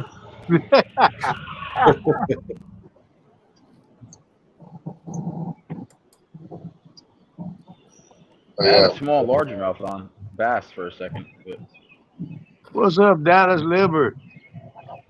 Welcome in, What's up, Dallas. Mr. Libert? Talking about Dallas. What's up, brother?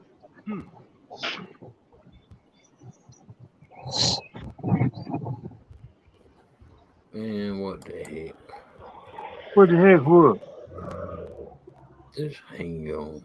Mr. Bob Gaines. He said, hello, good people. What's up, Buddy Rope? How you doing? Good morning to you, my friend.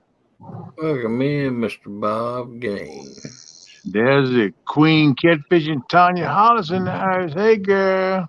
Welcome in, Tanya.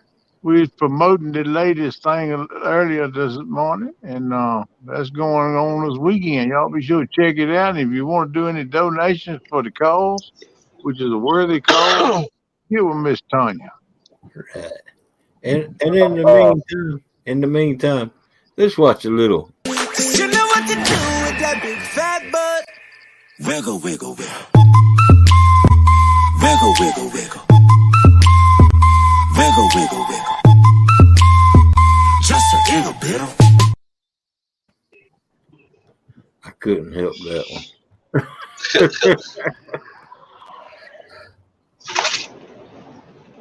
Yeah, it's been a lot of people waiting for a long time for that Ladies' Choice tournament. Anticipating that's gonna be off 2 weekends that you do not want to miss. That's gonna be fun. Yeah, Chris, I had talked about your snowing, girl. I ain't never seen a lady snow like you do. You can put What it down. weekend are you fishing, Danny? Do I what? love you, though. It was cool. You got called out, didn't you? Yeah, I'm fishing not this weekend, but next weekend, Sunday on the afternoon show. I'm fishing this Saturday on the afternoon show. Okay. Well, good luck.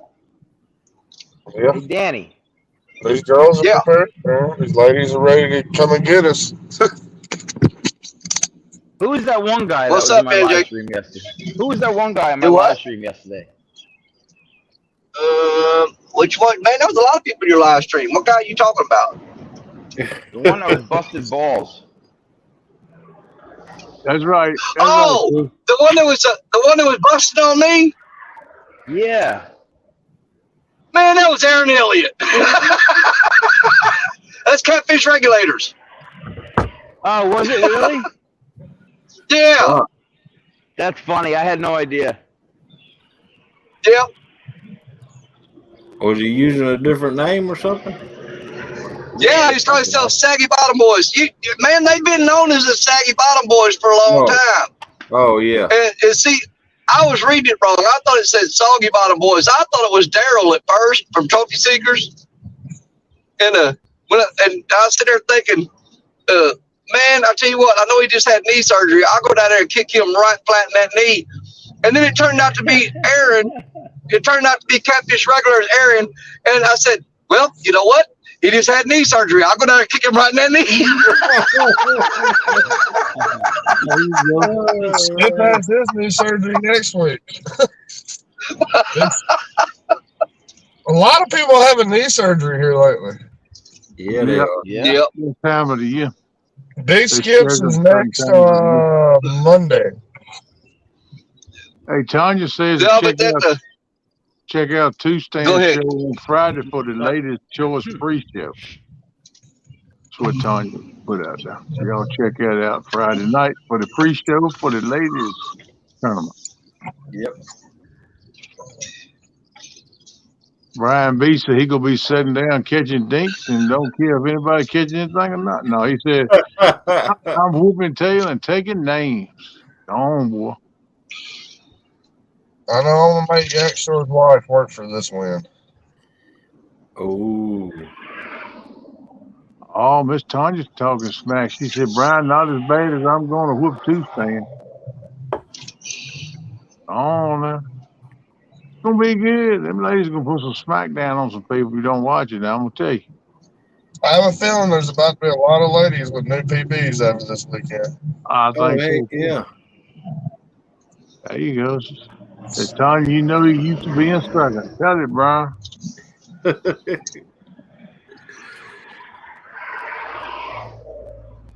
I just hope that a bunch of people can get on fish because, man, I tell you what, all over the country, the bite has been tough. Okay, but sorry about that. Freezing over here. Didn't mean to delete it. I thought we was finished with that one. Huh? Did you see what I said about you and Ernie? Yeah, I commented on it, Chrissy. I so did, yeah, and you're exactly right. Oh, man, that done dropped another foot.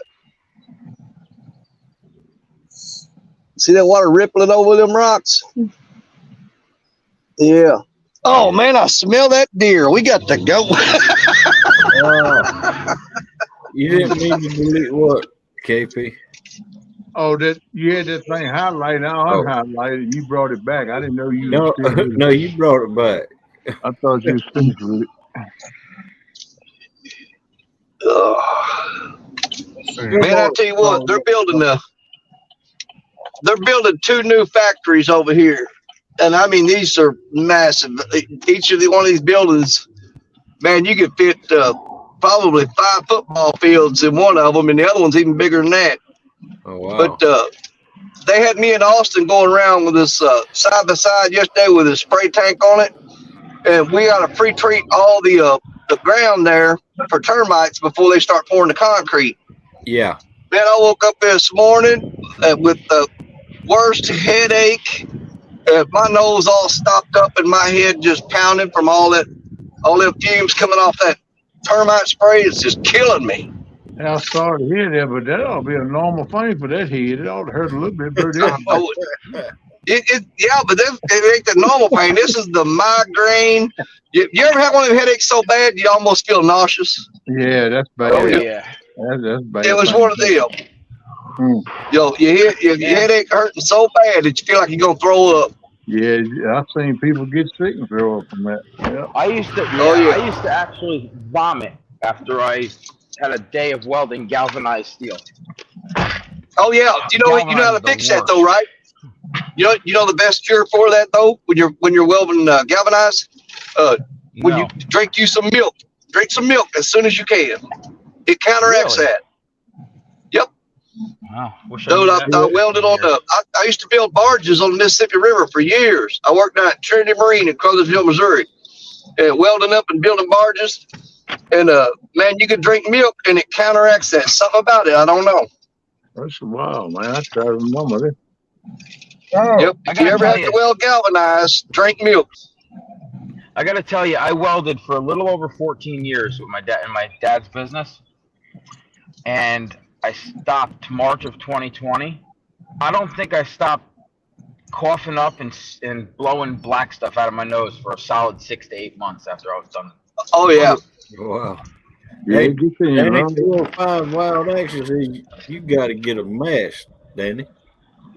Well, I'm a self-taught welder, so I taught myself out. I don't like wearing them masks because I remember it wasn't that long ago that it was mandatory.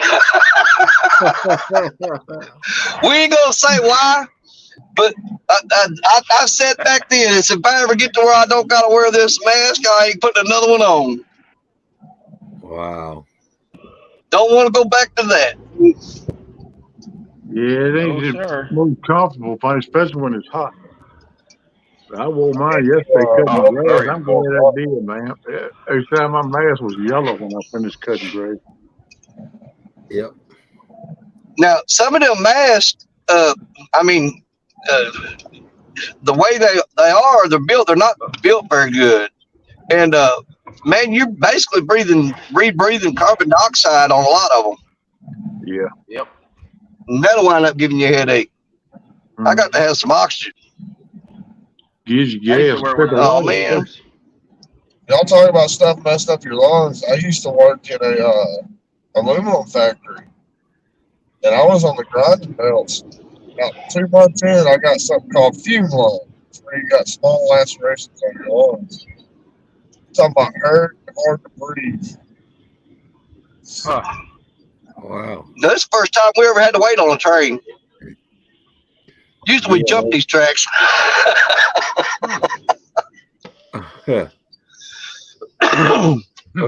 No track jumping today. He gone.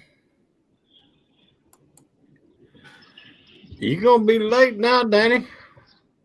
No. These trains in this town are short. He said that 20 minutes But later. Man, we're at the end of this train. You know what? It has always impressed me, man. You look at some of the artwork and the stuff on the sides of these trains. Man, them kids got some raw talent, man. I'm telling you. Yes, they do. Some of the drawings on there and the lettering. Yep. I mean, I'm sure it's not good that they're doing that, but man, some of it's pretty dadgum impressive. Yeah, it is. He gone. Come on, Bar, raise up before I drive through you. Dang, the bar's slower than the train. There he goes. All right. And I don't have to look both ways to make sure ain't another train coming because this is only one rail track here. Small water said I got a bong long back in the 80s. Johnny.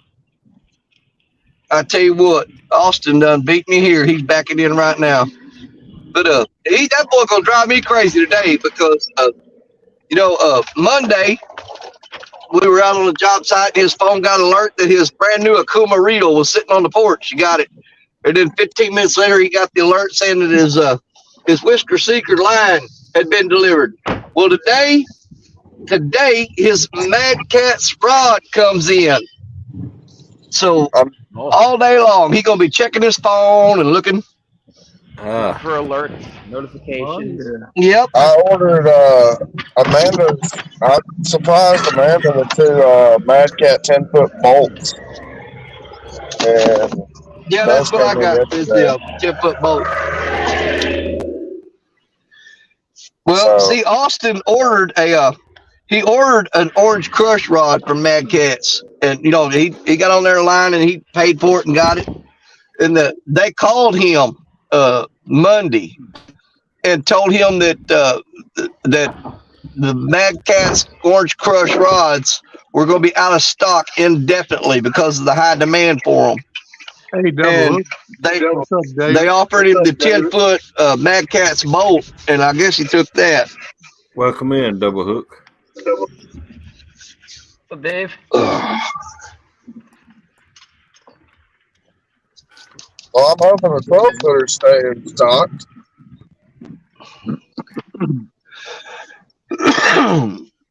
Because I think next week I'm going to order 3. Nice slabs on the flat rod, man. He put a post out, man. There's some nice looking slabs, man. Them planks, I call them. Them things right nice size. Oh, yeah. I saw those. Catching them on that flat rod. That was a blast, yeah. I know. Yeah. Well, I saw those fish. You know, like you put shingles on a roof? Man, I would take those fish and lay them on a plate and shingle that plate with them. All right, Dustin. Thanks for coming in, Dustin. You take them fillets and you lay them out like shingles on a plate. Yep. Later, my Virginia brother. Have a good one, man. Have fun and make money, my man. Have fun and make money. That's right. I'm going to get me a fly rod and learn how to use it. Oh, hey, man, I love fly rods. I don't have any desire to use a fly rod. You overdo it. I thought the same thing, but once I done it, I got hooked quick, man. This is the perfect time of year to use them, too, when that panfish are spawning in shallow water. Baby, man. Yeah, man. Hey, look at here what I got laying in the pasture seat. You see that? Little Debbie kid. Oh, a bag of weed. Oh, no, ain't no bag of weed. That's some Lyle Stokes hand tied crappie jigs, and there ain't just one bag. Hang on, we got another one.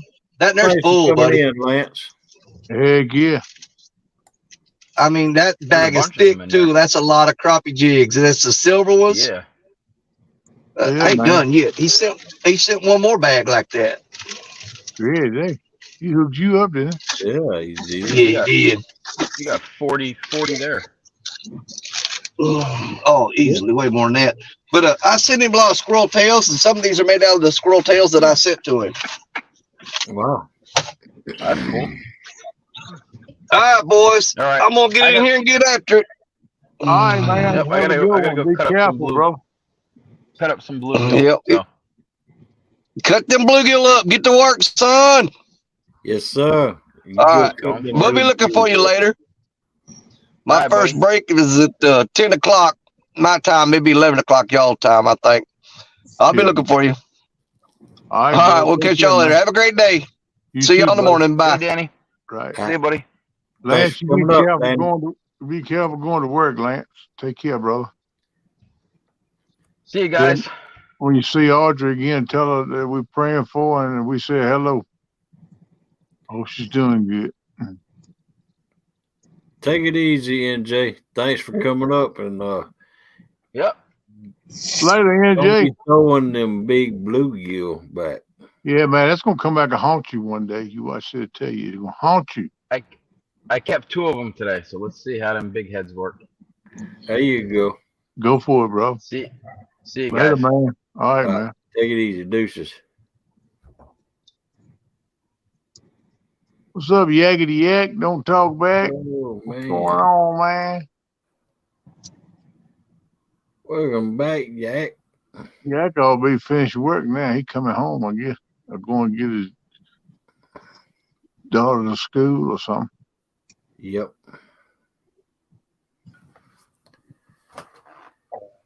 No doubt about it. All right, Gonna sir. be doing a lot of fishing this weekend. Oh, somebody knocking on the door. Busy at the door this morning. Look at that. Knock, knock. Yak and Zach. Yak is back. Ah! Anthony. What's up? What's going on, man? Not much. Finally off work. Gonna hit Bojangles, get a biscuit that I shouldn't have, and probably a Mountain Dew that I shouldn't have, and then I'm gonna go take a nap. Then I'm gonna get up and go to the doctor, and then I'm gonna go back home and take another nap. Get a side of gravy with that biscuit, bro. It'll be worth it. I mean, usually I'd say yeah, but I really, really, really like the Cajun filet just not by itself, the way it I do is. too, but it's a whole lot better when you suck a little gravy in behind the first bite, you know. Well, for me, honestly, if I'm gonna do anything to the Cajun filet, I'm slapping a piece of cheese on it or some bacon. But like I said, they're pretty good on their own, and they're a lot cheaper if you get them on their own. Start slapping cheese and bacon on it, you're paying almost double the price. Yeah, that's probably the best biscuit they got is the Cajun filet. They sell a lot of them things. But I like to get a side of gravy. That's what I drink with my biscuit. I don't drink no drink. I drink gravy with it. That's the plan anyway. Get that, go home, go to bed, take advantage of the rain to get some good quality sleep for the couple-hour nap. Hogleg got me to doing that when he said gravy was his favorite beverage. He got me started drinking. Well, yeah, I'm gonna jump off here, go clock in. All right, bye, buddy. Zach. Be safe, man. Have a Welcome in, Animals. Take it easy, Zach. Animals, what's up, brother? Trying to get in that gate this morning, man. Finally home from work. Hey, all in chat. What's up, Catfish Dog? What up? But yeah, no, I wanted to come up and tell everybody thank you for the prayers and thoughts for my kid. Her surgery went well.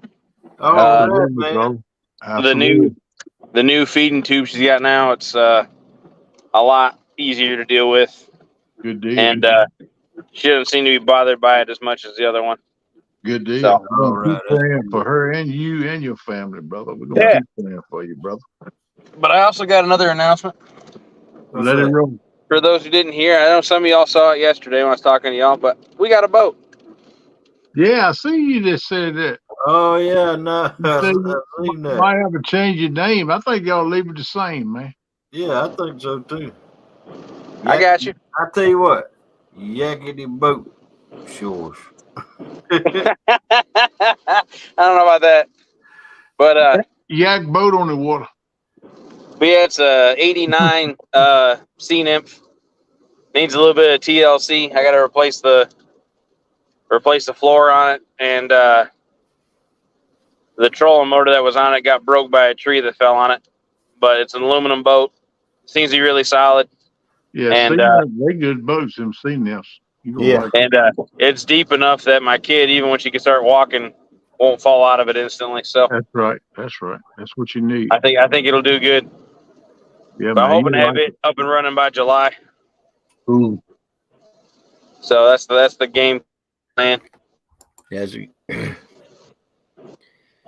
So then I can start leaving Zach and some of the bank fishermen alone. I can start picking up people with boats too. You know. There you go, bud. No, the biggest thing about it, we really needed one. My wife, she likes to fish too, but being limited to only being able to go to places that are stroller accessible is really hard over here because there's only a few spots where we can do that. And just to be perfectly honest, those places are not, one, they're not super catfish friendly, which my wife loves fishing for catfish, but two, they're either jam-packed full of people or they're campgrounds, so they're full of people that are camping and don't really want you there in the first place. Right. So trying to avoid all that. The boat gives us options. The boat also allows us to be able to go out in the middle of the day. You know, one of the hardest parts about finding or, you know, going for spots on the bank is getting there before other people. And if we get the daughter's tube thing isn't done until, you know, 9 o'clock or 10 o'clock, well, a lot of times we're too late at that point. With the boat, it won't matter. I can take her out at noon or take her out at 1 in the afternoon and still get a deep shot of getting stuff. Right. Welcome in, Buck Williams.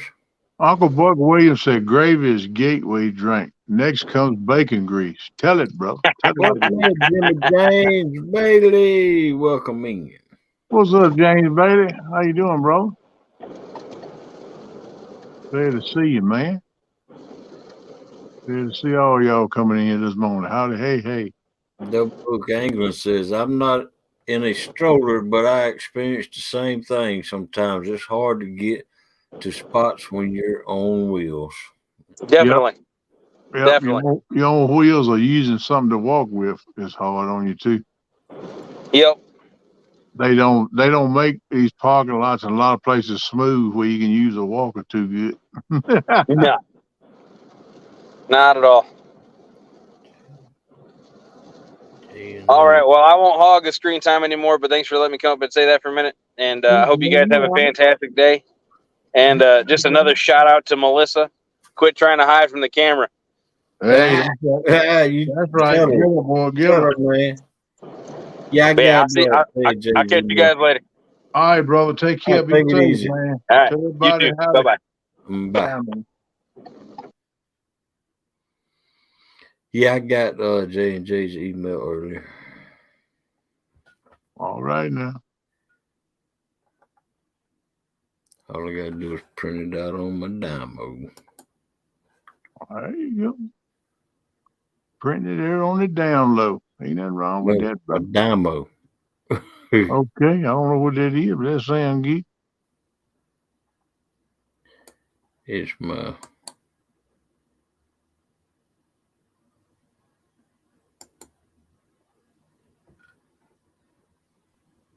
he ain't got it set up though. Oh.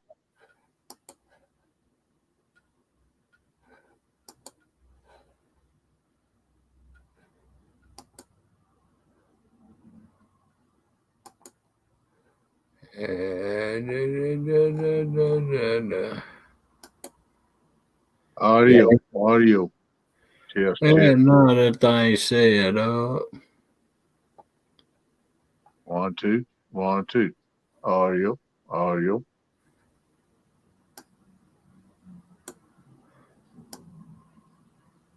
Sugar Lane. Break. I used to hear that dude. I don't care where I go in the country. I hear that dude. You better say the base station man was blowing some smoke. I hear him every morning, late at night. Sometimes he holler Skip Land. Sometimes he holler Sugar Land. I like, man, I wish you'd just be quiet and get off that thing. Ow, small water. I bet that didn't feel. He said I stuck a pressure-treated Splendor under my nail yesterday.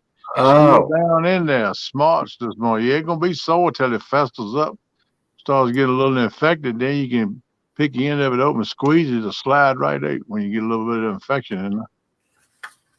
You'll get it out, but it's gonna take a few days though. You know, I'm sure that ain't your first one. No, it ain't his first one. I guarantee. I guarantee too. He probably not. Well, I ain't gonna get into that.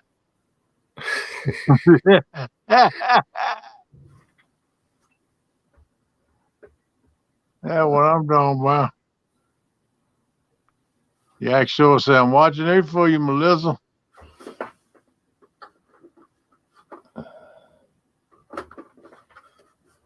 Yeah, I still say Melissa need to have her own talk show. I believe you're right, KP. I've been after, man. I've been after, but she ignores me.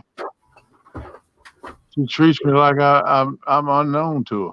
I don't know why she won't talk to me about it. She's good about doing that. Yeah, I know it.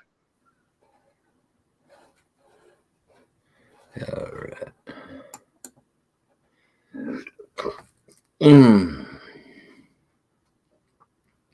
Small as I ran lumber dry kills for years. My hands have been through it. I bet they have, buddy.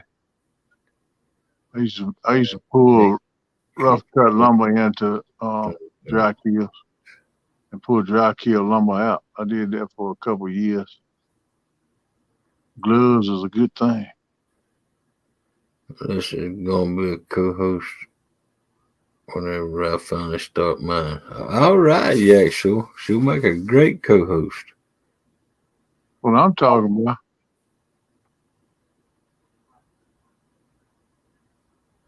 Yeah. Damn, I bet that didn't, but he said a big copper staple go through his thumbnail once. That didn't feel good at all. I bet it didn't, bro. No. Wow.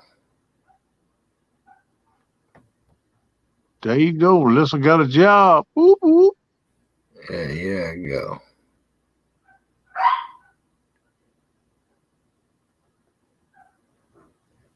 I don't like wearing gloves either. I don't either, man. I can't do too good wearing gloves, but sometimes when you're handling rough cut lumber and stuff, I do because I don't like them splinter.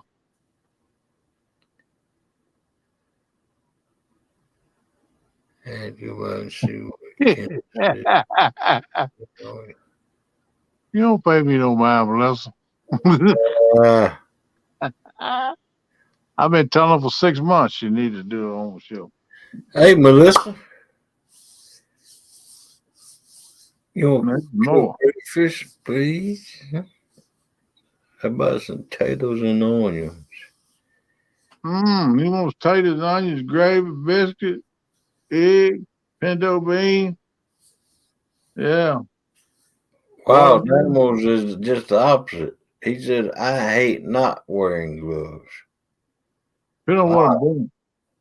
Depending on what I'm doing. If I'm on something that's going to be rough on my hands, I'll wear them gloves. But I don't like wearing gloves no matter what I'm handling. Chemicals, metal, wood. Motorcycles, vehicles. I don't like wearing gloves at all. Right. I got you. And I try not to.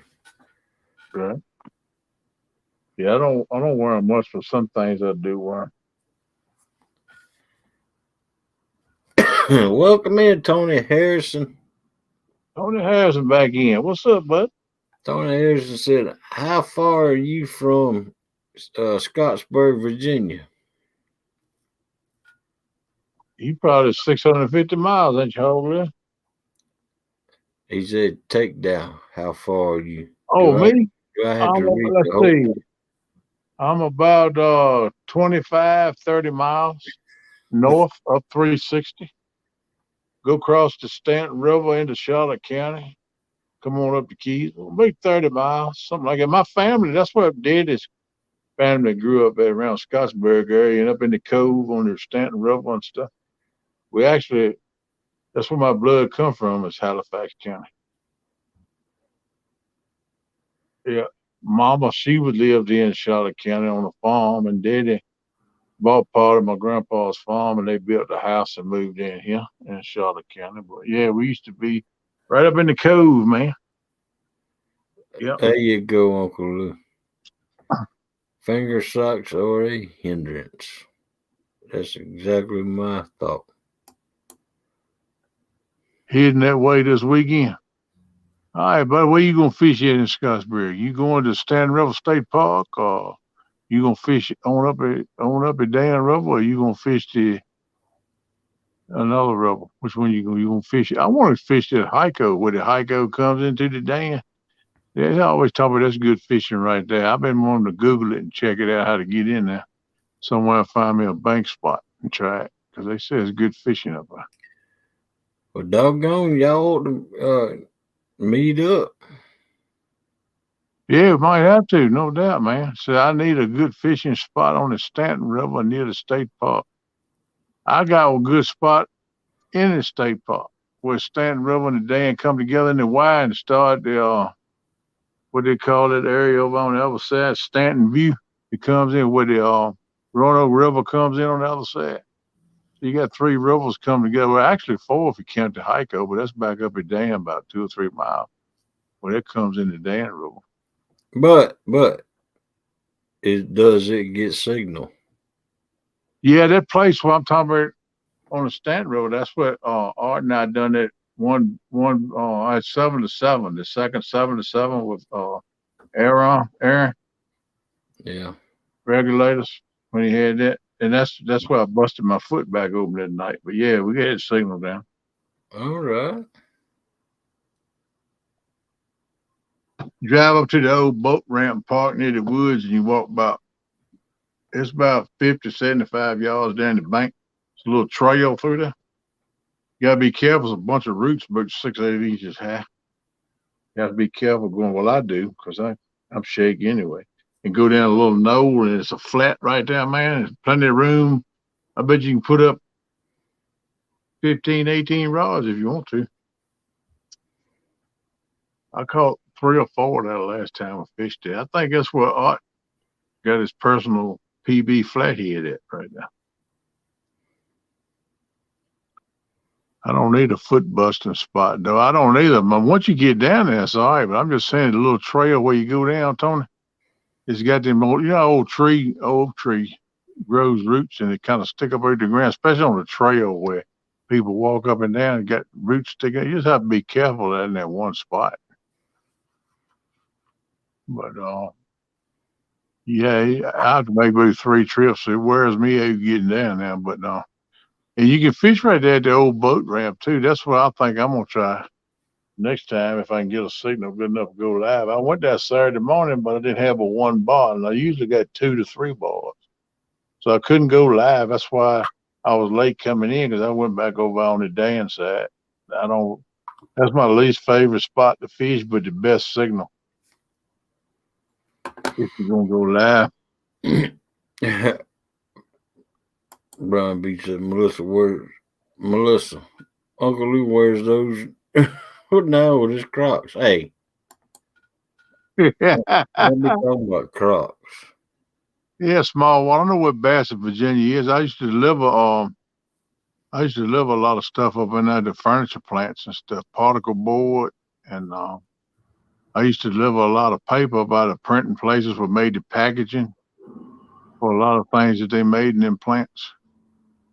It's good, some good trout streams up there too, man. And the game commission, I call it, they release a lot of trouts out there this time of year. And you can catch a lot of good trout. One place I used to deliver to, the river runs right beside the place. You can throw right there while you're waiting for them to unload you.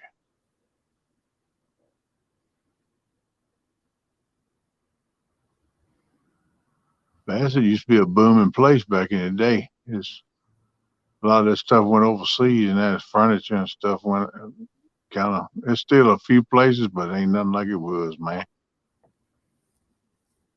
They used to have 30, 40 trucks of lumber a day come in some of them furniture plants out there.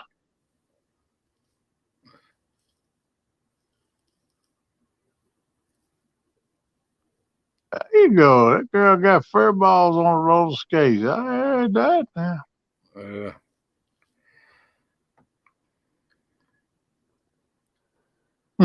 Yeah, I hear you, bro.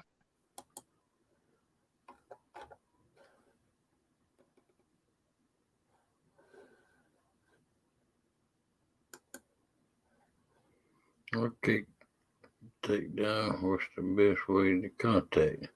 Tony Harrison says, "What's the best way to contact you, KP?" I'm on Messenger, and if you're not on Messenger, then we can You can email me at KennethPowell342@gmail.com.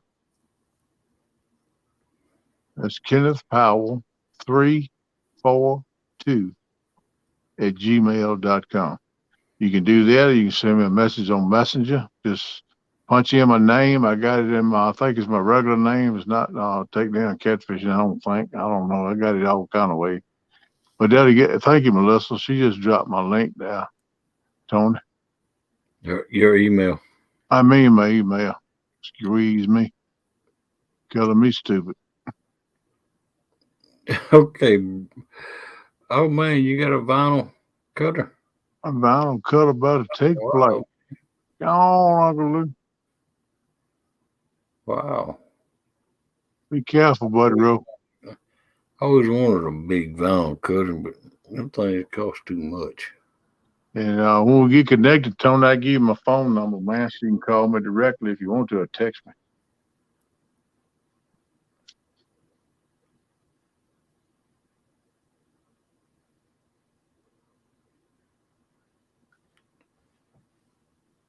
I think it's on my Facebook page anyway. My phone number's on down on my in my about page. Well, I guess you would have to. I think I put that in there.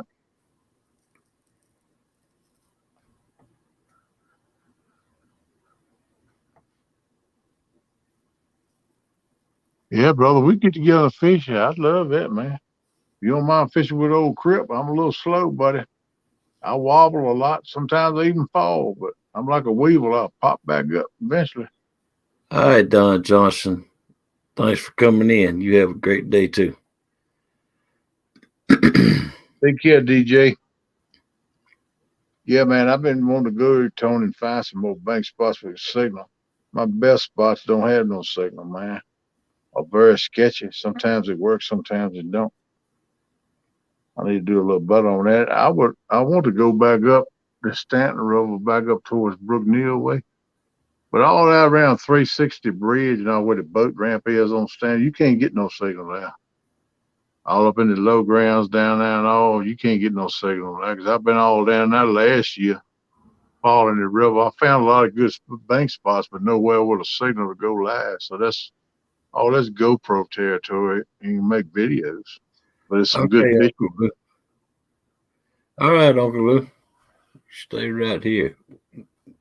Don't you go nowhere. We don't want you leaving. Yeah, Tony is a very pleasant person. Yeah, me and Melissa, when we watch Tony's lives, well, as a matter of fact, we watched him pack up after Stan's days the other morning. Didn't say nothing in there. He didn't even know we was watching. But yeah, he's a very pleasant person. Okay, Lou, I got you. You're taking a break. Ain't nothing wrong with that, brother. Sit on there and get you a cup of whatever you like to drink, man. Chat with us about no signal. Wow.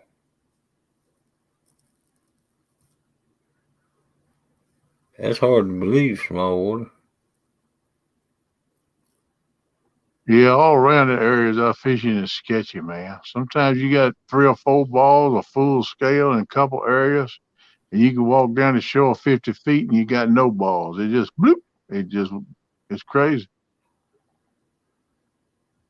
Yeah, Hog would just lurk till you start talking about him, and then poof, he's there. That's why you keep an eye on you, knucklehead. Yeah. You learn a lot just sitting back listening. Yep, sure do. I always think about what my grandpa said. You got 2 eyes, 2 ears, and 1 mouth. If you look and listen twice as much as you run your mouth, you'll be all right. KP right now. CLD extra tall glass. They jumped on me. Extra tall glass of whiskey or something. There you go, bud. There you go, man. That'll work. That'll make you a good little morning toddy. That's better than 2 flapjacks and some bacon, bud. Heck yeah. Take you one little toddy. It ain't gonna hurt you. Kind of get you loosened up for the day, man. Yeah, I know D-Land's in the middle of nowhere, but man, I can't believe they don't have a signal down there. Most of the places I fish is that way, man. That's why I got to start using that GoPro, man. I got to start doing some, going to them places. I got a good swamp spot I like to fish at too. That I can caught some nice fish there, but I want to go fish at and set up a GoPro, make one, because there's no phone signal there. No, small water. I don't lay on the sofa. That's mèLîSSA's. I lay in my easy chair. My recliner. He get you straight, John.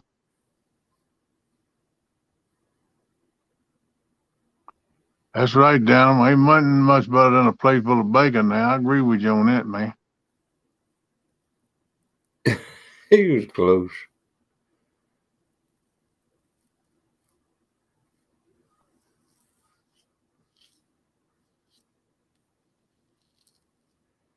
We got mèLîSSA's couch, my recliner,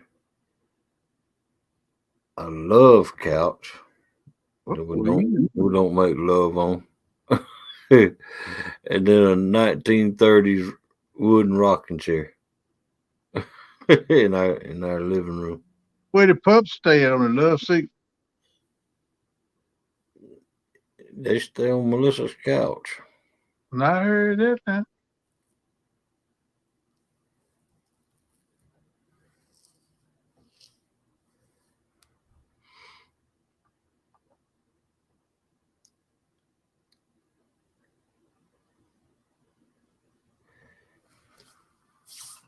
Caitlin got a set of steps for her little dog, but she sleeps with me every night, and she'll come jump up on the side of the bed. She used to jump up, but she's getting older, so she don't jump as much, especially since we put these hardwood floors in.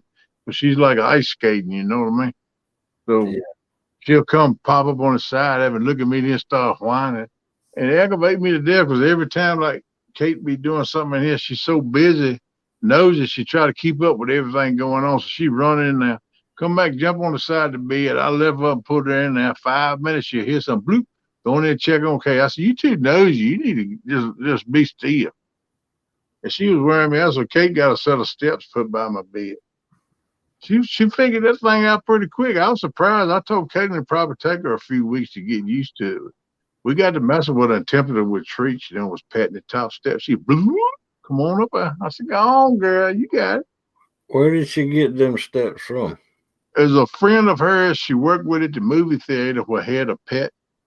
And I don't know where the pet died or she got rid of it or something. She didn't need the steps no more. So Caitlin got them from her.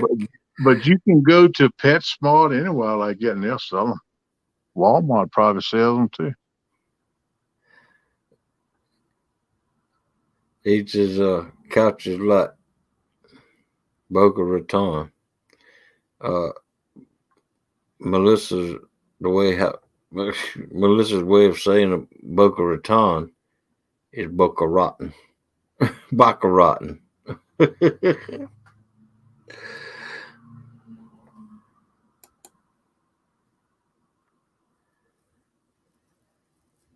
Brown chicken, brown cow.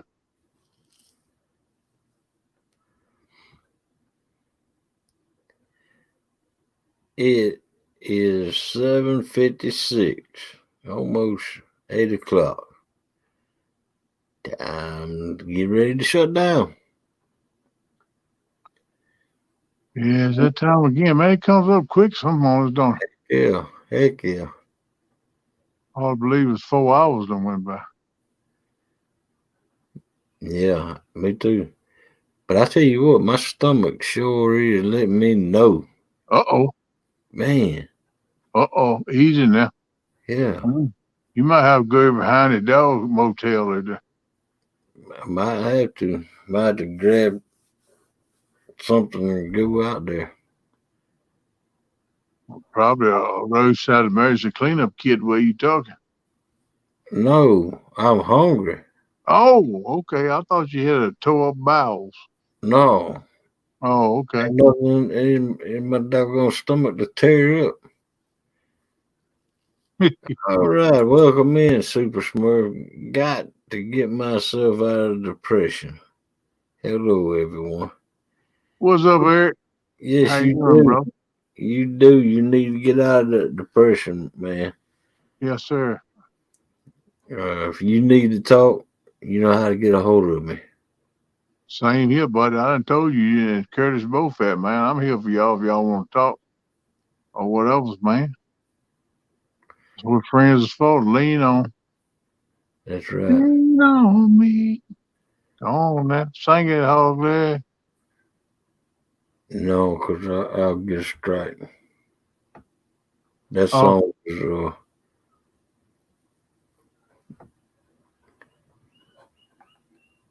I hope I didn't sing enough to get you no strike. If I oh, did, no. You didn't sing enough. When you're not. Huh? Yeah, it's going to take you a little while. Yeah, you know, that's going to be an adjustment, bro. I went through the same thing when my mama passed. And believe me, Melissa is still going through her mama's passing. Yeah, it's been, I'm going on the 15th year since I lost mom, and I still think about her every day. I still cry for her a lot, and I miss her very much. Yeah. To this day, you don't ever get over nothing like that, man. You learn to try to cope with it, but you don't. It's always a void that is never filled again. I mean, that's just reality. That's something you got to learn to deal with and cope with. You know, close ones, loved ones, they hurt the most when they go. Right. Yeah, we need to do a fishing collab with Eric Curtis, me, and Hog Leg, is what Melissa said. There you go. Y'all go for it. Huh? I said, y'all go for it. That's what y'all need to do. Your name was included in that, sir. What? Oh, it was? Yes, it was. Oh, I'm sorry. Forgive me. Don't get your feathers in her. I won't no ruffle. I was just thinking, man, I'll go in there and take me a nappy. I'll check out the replay.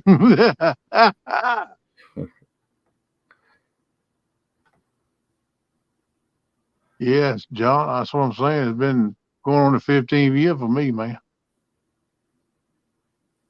Every time I go over see Pop driving down that driveway, man, it just hits me every time. I can't help it. No, John, crying don't mean that everybody hurts, man. No. Yep. It's been strong for too long. Sometimes it'll pull you down, bro. It'll get to you. I can relate, man. Crying don't mean you ain't a man. A lot of times crying means you are a man because you got feelings. Right. See how many people you got on your side, Super Smurf Eric. Oh, we love you, brother. I've been thinking about you and Curtis. Yeah. We're all here for y'all, your sister. Been thinking about all y'all, brother. Because I know what you're going through. I've been through it, brother. Yeah. We love you, buddy. We're here for you. You and Curtis. PR, all of y'all. Your sister. I've been had all y'all on my mind, man. I sent Curtis a couple messages. He'll respond back, but he don't talk like he most times do. Just short responses. I figure he's kind of still in that spot. He don't really want to talk much right now, so I don't bother him that much. But he knows I'm here if he needs me. Same way for you, man. Right, Uncle Lou. Kind just means you're human. Yeah, we all get more tender, it seems like, as we get older. Hey, I'm real tender, man. I've been through a lot in my life. And y'all all know I get emotional sometimes. I get emotional now. All right. Yeah. I can't help it, man. It's just the way I am. Well, when you got a kind heart and a loving heart, you hate to see people hurting, man. Right. Exactly. Hurts you when you see somebody else hurt. Exactly. Especially when you've been through the same situation, you know. Man. Yep. Well, we'll see you later, Ernie Brown. Take it easy. And no live for me Friday morning going fishing. All right, y'all. Double Hook Angling says no live for me Friday morning. I'm going fishing. Y'all go live fishing, knucklehead. That's right. That's what I'm talking about. Where you been catching them planks, that'd be a good live, man. You probably like me to. You probably not have a signal where you going.